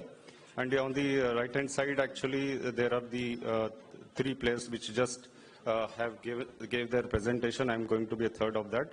So these are the capacities, these are the experience available in India on the high ash coal as well.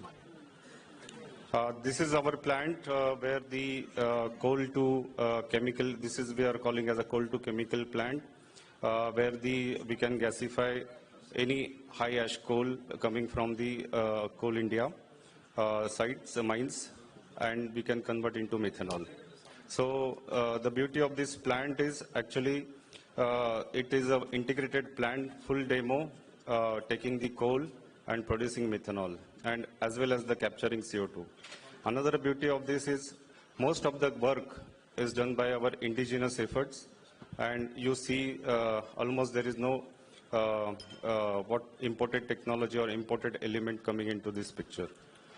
Definitely, as we talk about the commercial plants or demonstration scale plants, make and buy decisions has to be taken, and that becomes one of the integral part of the commercial viability of such plants. So this is a screenshot of what our gasifier looks like. It's a fluidized bed gasifier. A small unit, I'll say, particularly if I look at the industrial unit, but it's an industrial pilot plant, which is a 6 ton per day. It's a oxy-blown, operates at 6 bar pressure, and handles variety of ash. I'll just talk about the ash. That's why. So for this, Coal India chairman, Shri PM Prasad ji is also here. So they have helped us actually to source the coal directly from the coal mines of the Coal India. And that has helped us to establish a direct correlation between the gas and coal which we are getting. And we have tried different variety of ash, different MCL coal. Then the most of our work has been on the WCL coal as well. Right hand side, you can see a methanol bottle, which is actually crude methanol produced from the plant. We have a plant which can capture 4 TPD of CO2. It's a live working plant, which is amine based. We have a partner here on the which is also helping us in establishing the know-how, which is a GNFC. Along with this, we also have the catalyst partner. We have the amine partner. So, and I'm happy to share that most of the effort which has gone is there are industrial houses which are in India, which are also helping us for this type of efforts. Just to give you a glimpse, this is left-hand side is also talking about the CO2 capture design versus when we operated for the specific purpose, and we could achieve something like 4 tons per day consistently for the various test campaigns which we conducted. As well as it talks about what is the raw gas composition which comes out of the gasifier. These are GC results which are notified over here. And so this is the raw gas composition. I saw the BHL composition also, Simfer composition also, and it looks quite similar for the high ash coal. So I think there is a good similarity between what output is expected from the coal gasifier for the Indian coal. Honorable Coal Secretary visited us with our chairperson and managing director, and with Coal India dignitaries, as well as Dr. Saraswat has inaugurated this plant. We thank you for your support, sir. Just talking about the point where we had something like due to the introduction of the scheme, we are seeing some interest in the market. Some private investors are talking to us. And something like that, we are talking about 500 TPD or 0.15 MTPA plant, a demo plant, how it can be established. Something like a 500 TPD, if I consider the case of methanol particularly, 500 TPD, if I take the 4437 GCV coal containing something like 36% ash and less than 8% moisture, and the coal feed size required for this is plus mm to minus 6 mm or 8 mm particularly. We can consider something like 15% fines which are less than 2 mm. So some portion of the fines which is coming from the coal is also handled. And you can generate something like 1800 nm cube of pure gas, which is called as clean gas or pure gas, which can be fed to the catalytical reactor to produce the methanol. And then we talk about something like 125 TPD methanol can be produced. We have considered few cases also. Suppose you have a variety of coal coming in picture, something 4400, 4000 and 3400. So once you come to something like this, this type of gas composition or oxygen consumption will look like, or CO2 emissions will look like. And this, some ratios we have also tried to indicate for the understanding purpose, that 4,400 GCV coal, something we are talking about the coal to methanol ratio about 4.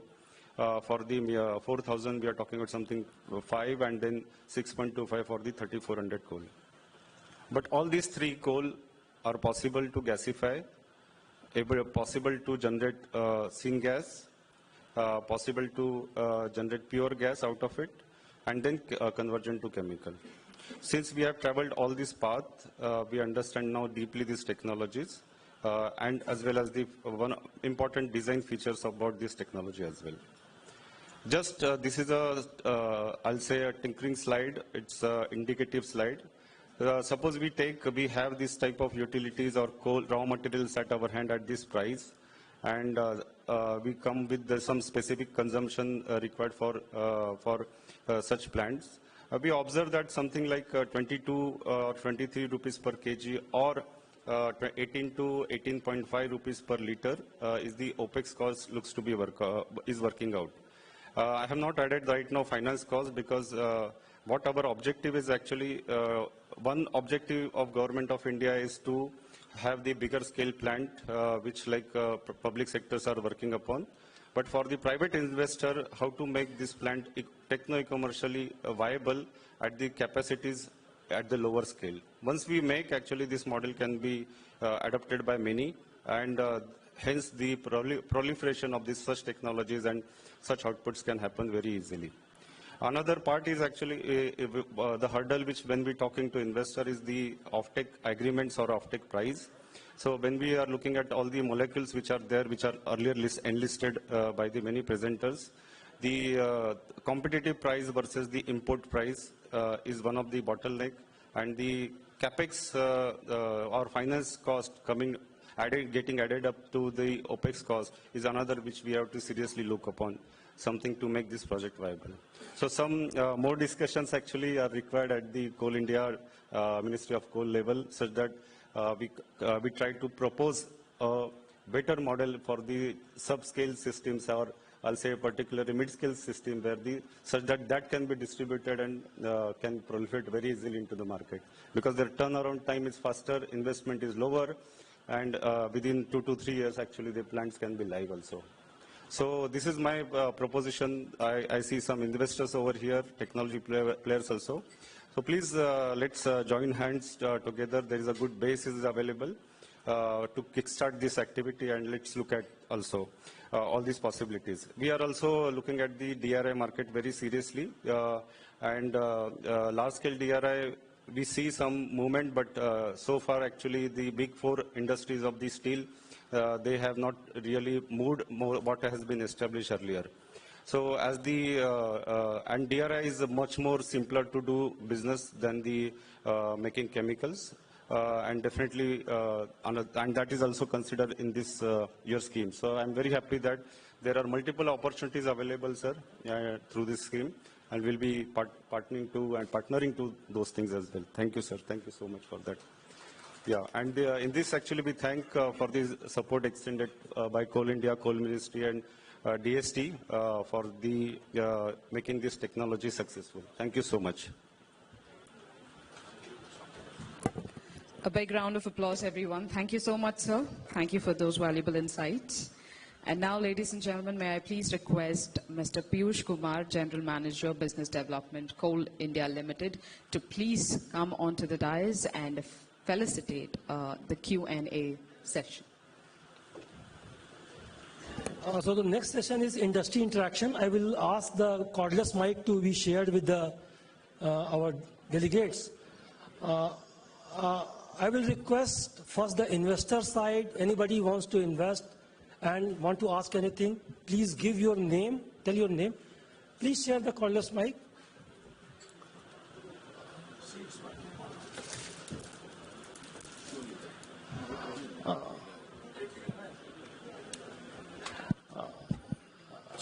I will just request to be specific, give your name and tell to whom you wanted to ask. Yeah.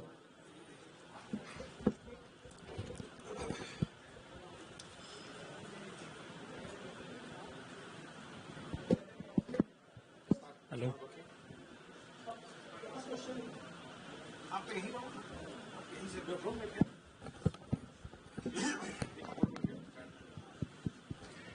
Mr. Sen. Sir, this is Shivaditya Sen from Air Products. We have been involved in the past in some of the BOO projects. Unfortunately, some of them did not materialize for other reasons. But the fundamental question which we had is, if there is a BOO project in the future, if at all, will it be under one of these categories?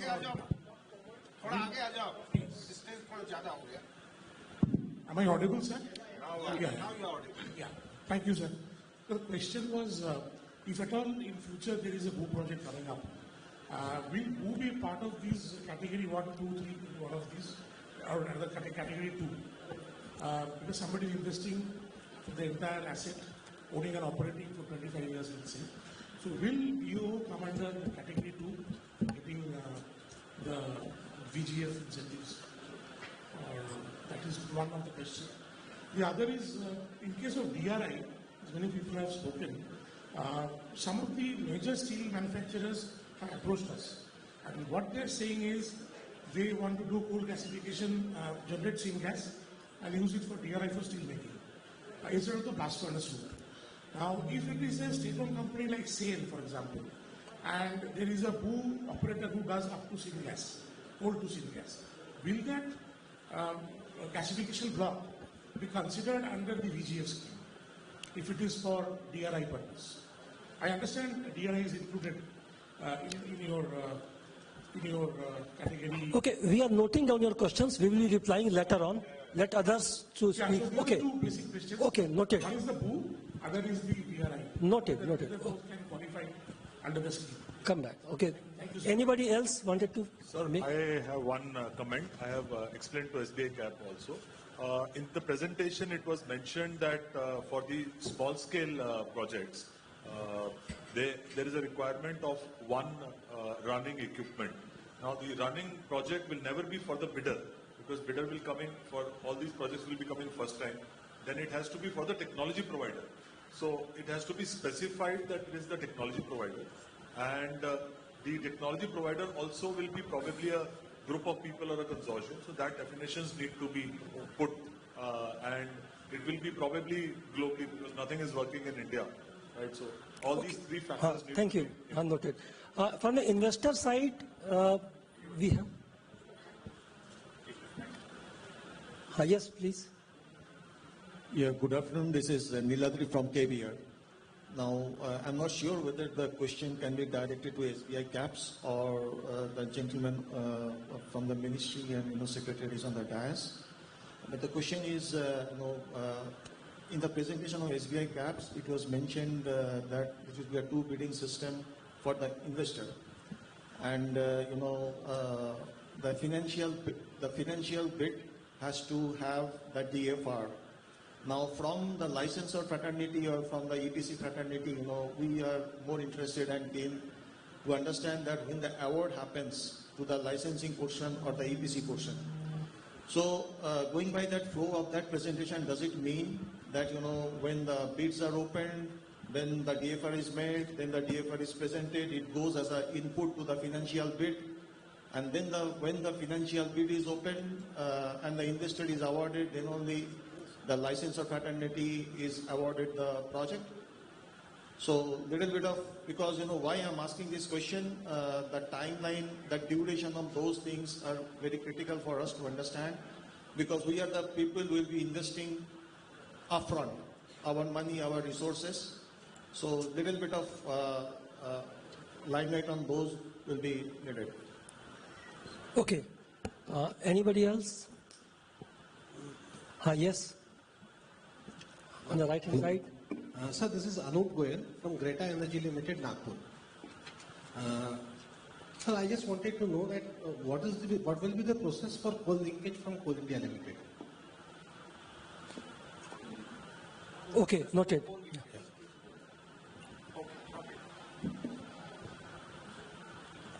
Anybody else? Prabhat Kumar from Yes. BGR Mining. We have been, hearing about technology from China when Mr. Warren Jindal was speaking on this.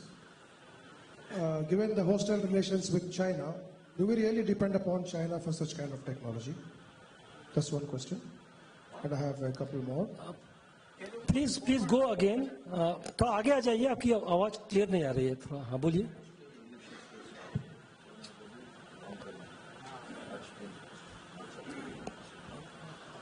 Given the hostile relations with China, Dev Energy was speaking about, seeing plants in China that were operating in good conditions and all.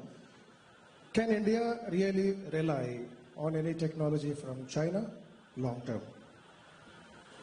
Another question is blending of syngas with commercial LNG. Are there any agreements with oil companies to that effect that syngas can be blended in LNG or any other product? One more concern is like the volume of water that goes into this is very huge. We are talking about 5.6 to 6.7 tons of water per every kilo Nm cube of syngas generated. This should be a concern. And it has to be DRA always when we were talking in our sessions. Why DRA? Because we were looking into the best system of fluid bed operation. If you have a fluid bed operation, the output will be 72% of petroleum, which is from C5 to C11 components, and also directly LPG, which would be 7.7%, C3 to C4 components.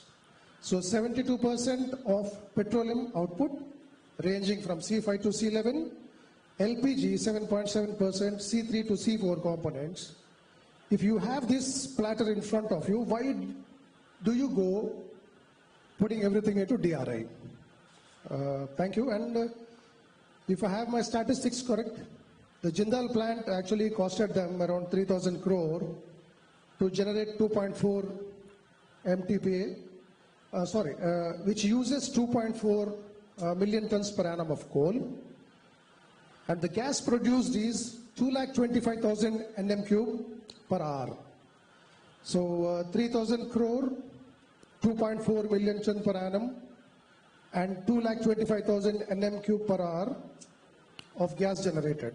Probably you should put these figures and think it over. Thank you. Yes, please.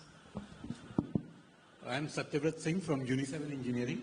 We typically take turnkey projects, integrating the technology provider and taking care of the procurement and construction. It's really heartening to see a lot of advancements that have happened in the recent past from Simfer, BHEL, Thermax. My simple questions are, have we come to a stage where any of these companies can provide the basic and detailed engineering, taking the performance guarantee for those plants? Number one. Number two, for their technologies that they have spoken about, what is the kind of capex and ROIs that can be expected? Thank you.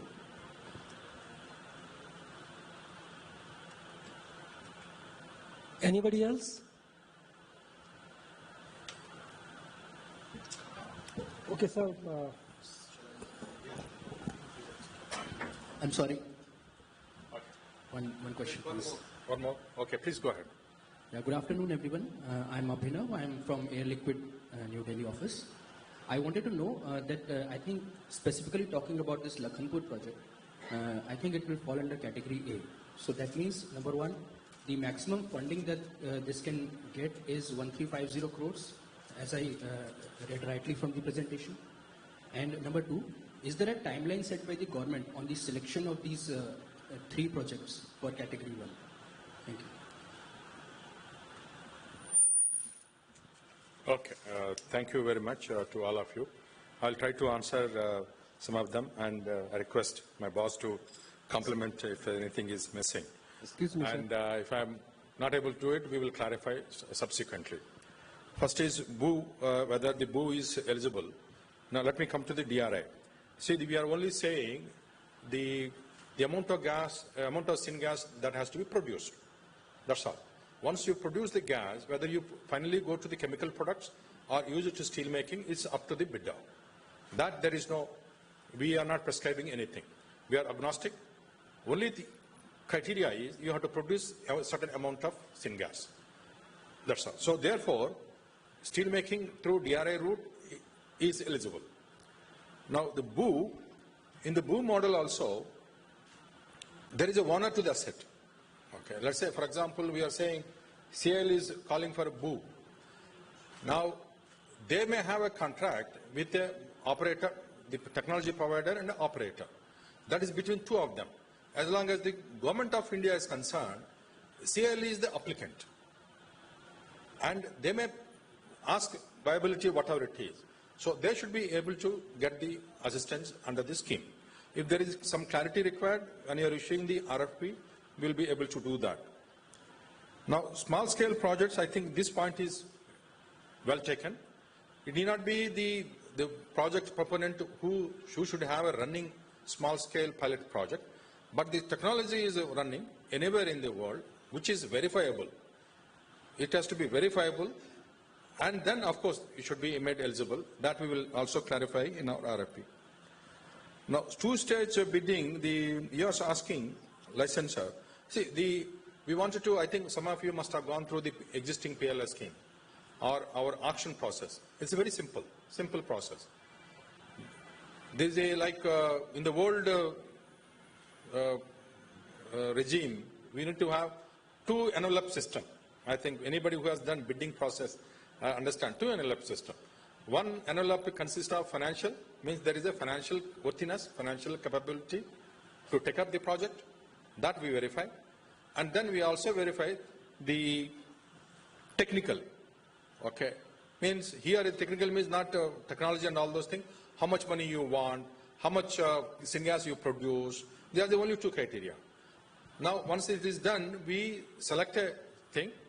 For coming to that, how much you produce, how much you want, we need a basic document. Basic document we are looking at this stage is PFR. I think everybody understands this. PFR, we are looking at it. Based on the PFR, we make a call. We make a call whether eligible or not, and eligible, how much is eligible. Because there is a percentage. The 1,000 crores is the maximum amount, not the 1,000 crores. Depending on we have also criteria, so it is the max amount that is available. So, based on that, once a bidder is selected, proponent is selected, he may ask for any technology he wants. We have no issue. Again, we are completely secular, we are agnostic, we don't prescribe any technology that has to be used. You can pick up any technology that is more robust, efficient, no issues at all. As long as you have this thing. Because you are going to put up your own money. Our money will, the government of India money will not flow to you unless you bring 1/3 of equity into the SPV. Thereafter only the government of India money will flow. So your equity, if you take 12,000 crores or 10,000 crores, is almost like, you can imagine 3,000 crores, something like that. So we only match that. Okay. So I think the BGR you have asked only rhetorical. Everybody knows what is the relationship with China, and despite that, people live in harmony. We don't have, see, China is there, they are at that place, and we are here at our place. And China technology is there. If it is useful to the country, I think they're from private sector, they can always do. Mr. Varun Jindal is saying that he is getting China technology, and we are also getting, Coal India itself, we are getting Chinese technology. We are implementing a couple of mines also. So that licensor certificate is valid. Okay, there is a WTO called World Trade Organization. These are enforceable. It may take time, but enforceable. If you have a license is valid here, we take it, it's enforceable. Can I add one line, sir? Please. So what I'm proposing is that we don't partner or we don't depend on those technologies for 2 decades or 4 decades. I'm just saying for 1 or 2 projects, let us learn, and subtly I said in my presentation also, let's indigenize it, let's learn it, and we should not be dependent on them thereafter. See, I think all of you know, this coal gasification technology is as old as 100 years. Okay, it's not something not new. It was there in the past, phased out, again is coming back because of the environmental concern. Now, China is using it extensively, that's why they are, the West is not using it because coal they are not burning because of the other concern. Now, the technology, once we have BHEL, we have Thermax, we have IIT, Bombay and Delhi also doing it. It was the only matter of time before the technology is populated in the entire country, among all of us. Delhi, you are asking about whether, off-take guarantee. See, we will not give off-take guarantee. Government of India has nothing to do with off-take guarantee. Any project proponent, you have to find your own market. Then only, the PFR is actually talks about that only. Whether you have market, whether produce, you have to find your own way to market it. But given the condition, but most of the products are imported in the country, Finding market is, I don't think, as long as it's financially viable, you have plenty of market. As Secretary Sir mentioned, last year we imported almost 1.5 lakh crore worth of these products. Okay, it's plenty, and it, given our economic rate of growth, only increases. It will not decline at all. Basic engineering, I think. Let me also tell the L&T, which actually, I think some of you may know, L&T builds gasification plants in China. Okay, there are Chinese engineering companies, they also build there, but the L&T is the one which has built the largest gasification plant in China. This is what L&T told us. And basic engineering, everything is available. Okay, India also. EPC type contracts, everybody is good in India. Only license part, you have to get it. Okay, that is the only issue. Lakhanpur, again, it may come into the category 2, it's okay. If it is 1, that's also okay. When we do sign the agreement, that will be JV, which is a Lakhanpur is a JV project. JV project is of PSU. They are eligible to bid under category 1.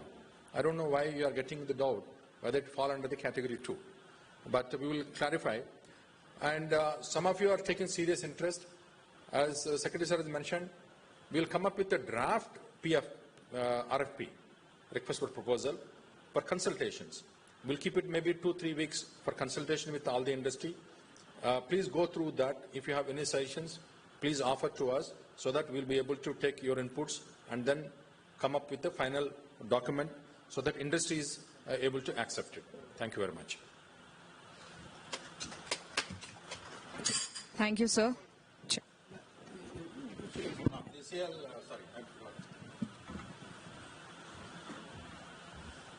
Sir, somebody from Air Product has asked for BOO. WCL case में हम लोग BOO में गया, since response नहीं हुआ, we are going for LST. This is a better model. Coal India will be investing.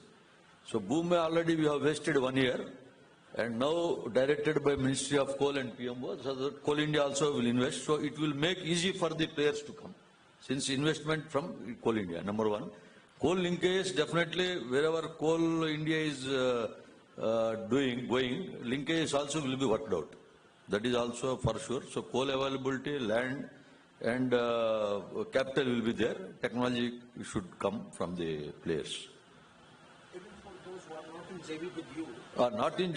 Not in JV also there is model where we are having land, already abundant mines, and that land also can be offered for leasing, and for that also this linkage for coal also is being worked out. In the month of November, Director Marketing has called for a meeting for the potential bidders, wherein it was agreed that by January last week, they will come back with the solutions and how to proceed. So this is second week of February.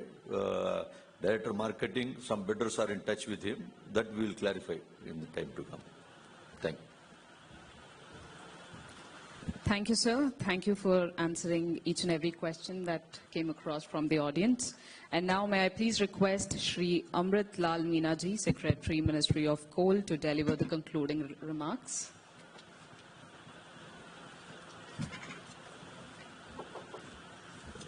See, there remains nothing to be the concluding remarks.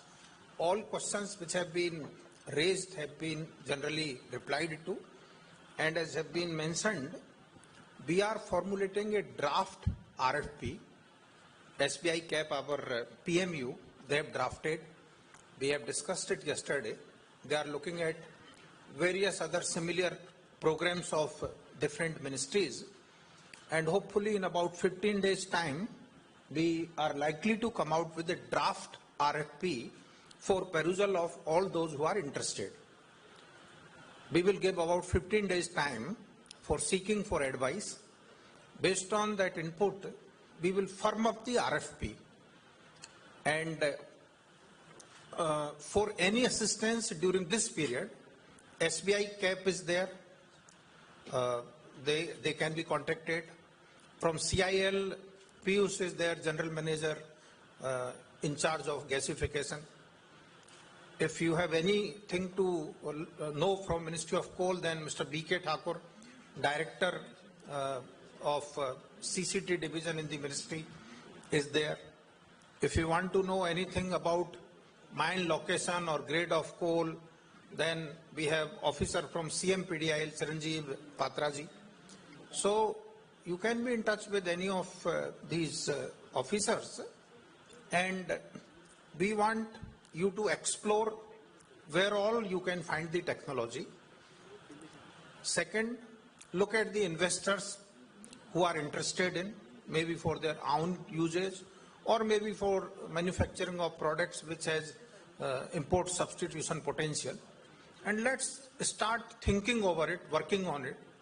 As far as government is concerned, Honorable Prime Minister has already asked us to take up projects so as to ensure 100 million ton of the coal gasification by 2030.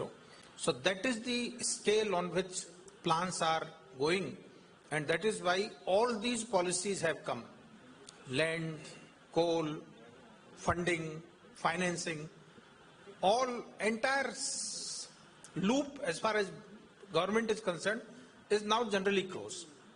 It's you who have to bring in technology and marketing, profitability.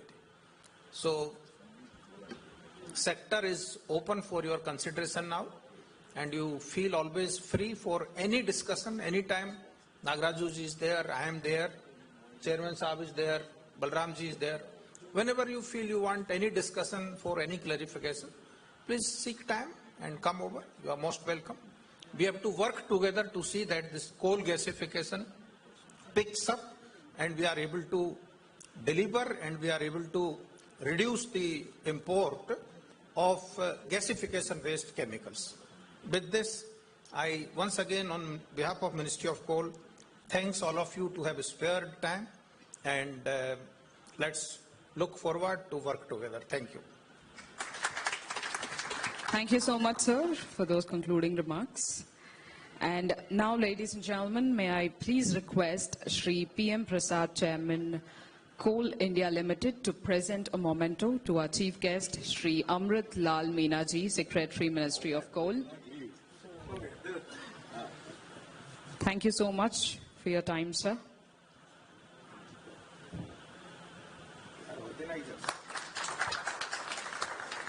Now may I invite Shri P.M. Prasad, Chairman Coal India Limited, to please present a memento to Shri M. Nagarajuji, Additional Secretary and Nominated Authority, Ministry of Coal. Now may I please request Shri N. Balram, Chairman Singareni Collieries Company Limited, to please present a memento to Srimati Rupender Barar, Additional Secretary, Ministry of Coal.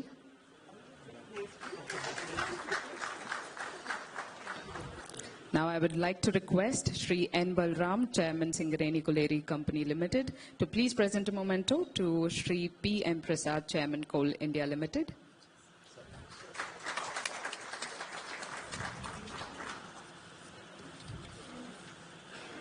Thank you, sir. And now I'd like to request our Secretary, Ministry of Coal, Shri Amrit Lal Meenaji.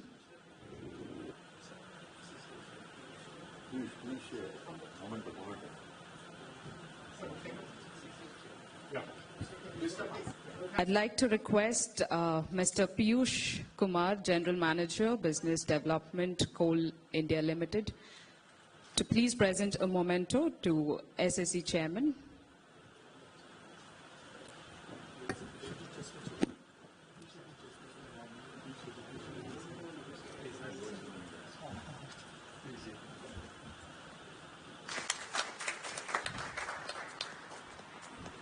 Thank you, sir.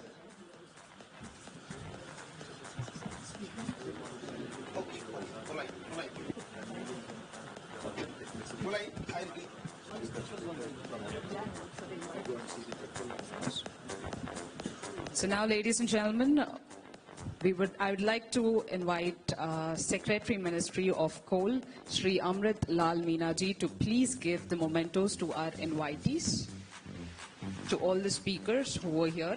So I would like to request Shri Varun Jindal ji, Managing Director, Dev Energy, to please come onto the dais. Thank you so much for your time, sir.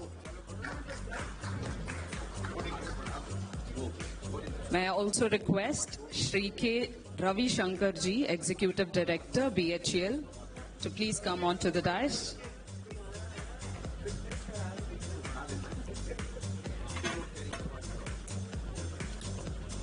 Shri K. Ravi Shankar ji, Executive Director, BHEL. Thank you, sir. Thank you so much for your time. Now, may I please request Shri Yashvardhan Verma ji, Professor, IIT Bombay, to please come onto the dais.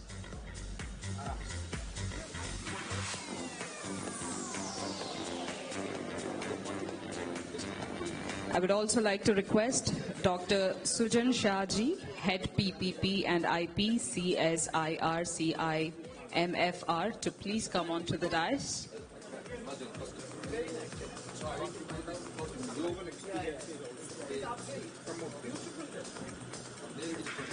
I'd like to request Dr. Sujan Shah ji, Head PPP and IB, CSIR and CIMFR, to please be on the dais. Thank you, sir. Thank you for being here. I would also like to request Shri Dev Gupta ji, Thermax, to please be on the dais.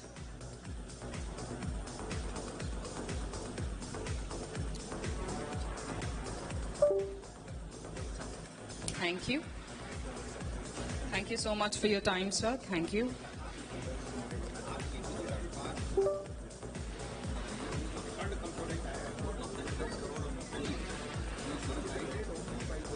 Now may I please request Shri Piyush Kumar, General Manager, Business Development, Coal India Limited, to please give the vote of thanks.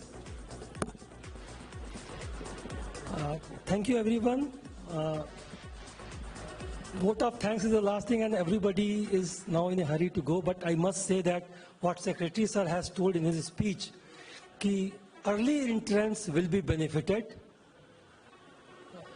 So there are a lot of investors here, licensors, EPC contractors, PMC holders. You all have been invited. This is the first program we are organizing as an industry interaction. So I must thank Secretary Coal, Sri Meena sir.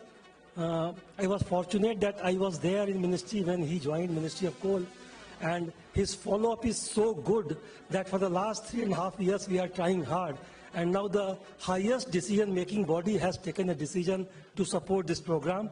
So I must thank him, sir, that we have given the opportunity to Coal India to host this program so early, and I will request everybody to take the benefit which we have been shared here.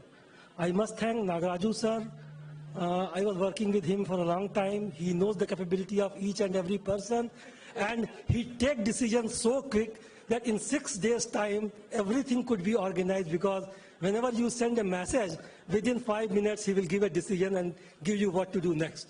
So I thank him. I thank Sir PM Prasad sir, Chairman Coal India Limited.